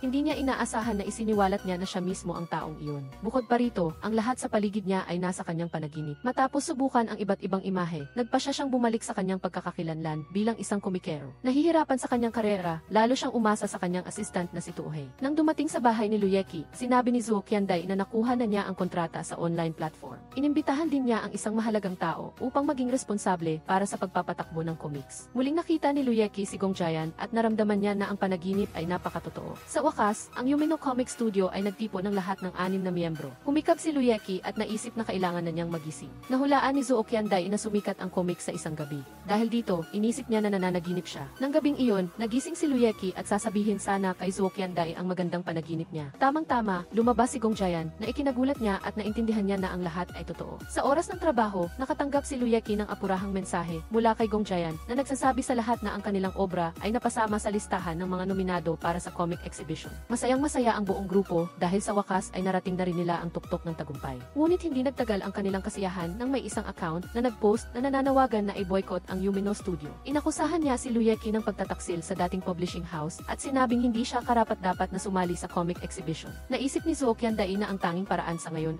ay ang mag-post ng isang paglilinaw. Kailangan nating magbigay ng mga argumento upang tutulan ang akusasyon at magpakita ng respeto sa comic exhibition. Higit pa rito, dapat nating ipahayag ang ating intensyon na papanagutin ang sinumang nagpakalat ng mga peking balita. Pagkatapos may post ang paglilinaw, nagsimulang magbago ang opinyon ng publiko at kumampi sila sa Yumino Studio. Nakahinga ng maluwag ang lahat at nagpaalam. Nagpasalamat si Luyeki kay Zuo Qiandai sa patuloy na pagtulong sa kanya sa mga oras na kailangan niya. May mahalagang bagay akong sasabihin sa iyo, Zuo Qiandai. Kinakabahan si Zuo Qiandai na naghihintay ng pagtatapat. Ngunit pinuri niya ang kanyang coloring skills na lalong nagiging pino. Kinabukasan, sinabi ni Zuo Qiandai na nakahanap siya ng ebidensya. Tinipon niya ang mga account na aktibong nagsasalita ng masama tungkol kay Luyeki. Nakita niya na lahat sila ay may kaugnayan sa Rakuon. Inisip niya na nagselos ang kasino at gumawa ng mga paraan upang pigilan si Luyeki na makasali sa comic exhibition. Gumamit si Zuo Qiandai ng isang public account para talakayin ang kontrobersya ni Yumino. Sinuri niya ang mga ebidensya at inilantad ang mga trick ng dating chief editor ng publishing house. Talagang nagbago ang isip ng online community at bumalik sila upang atakihin ang account na nag-blackmail sa Yumino upang pagsamahin ang trabaho at ang kanyang final exams. Nagpasya si Luyeki na gumuhit ng isang bagong kabanata na may temang akademiko. Ngunit tiningnan niya ang kanyang paligid at walang sinuman ang mahusay sa pag-aaral. Sa sandaling iyon, nakita niya ang isang taong matalino sa pag-aaral na na-admit ng direkta, ngunit ang kanyang mga sinasabi ay masyadong advanced. Natakot si Luyeki na baka hindi siya makatapos sa oras na makakaapekto sa kanyang pagdalo sa comic exhibition. Naisip ni Chaeju na magkaroon ng mga handa ng storyline para kailangan na lang nilang lagyan ng detalye. Naisip ni Luyeki at Zuo Qiandai ang isang magandang ideya. Tumakbo sila pabalik sa studio at kinuha ang tumpok ng mga drawing draft na tinapon ni Luyeki. Marami sa mga ito ay may magagandang storyline, ngunit hindi akma sa gusto ng kasino. Naalala ni Chaiju na may isa pang lumang draft, ngunit mabilis itong itinago ni Luyeki. Sinimulan ng grupo ang kanilang gawain, mabilis na tinapos ang bagong chapter para makapag-focus sila sa kanilang final exams. Pagkatapos may publish, tiniyak ni Gongjayan na ang mga lumang draft ay bihirang mga bagay. Sa wakas, natanggap ng Yumino Studio ang imbitasyon sa pinakamalaking pambansang animation exhibition. Bago ang exhibition,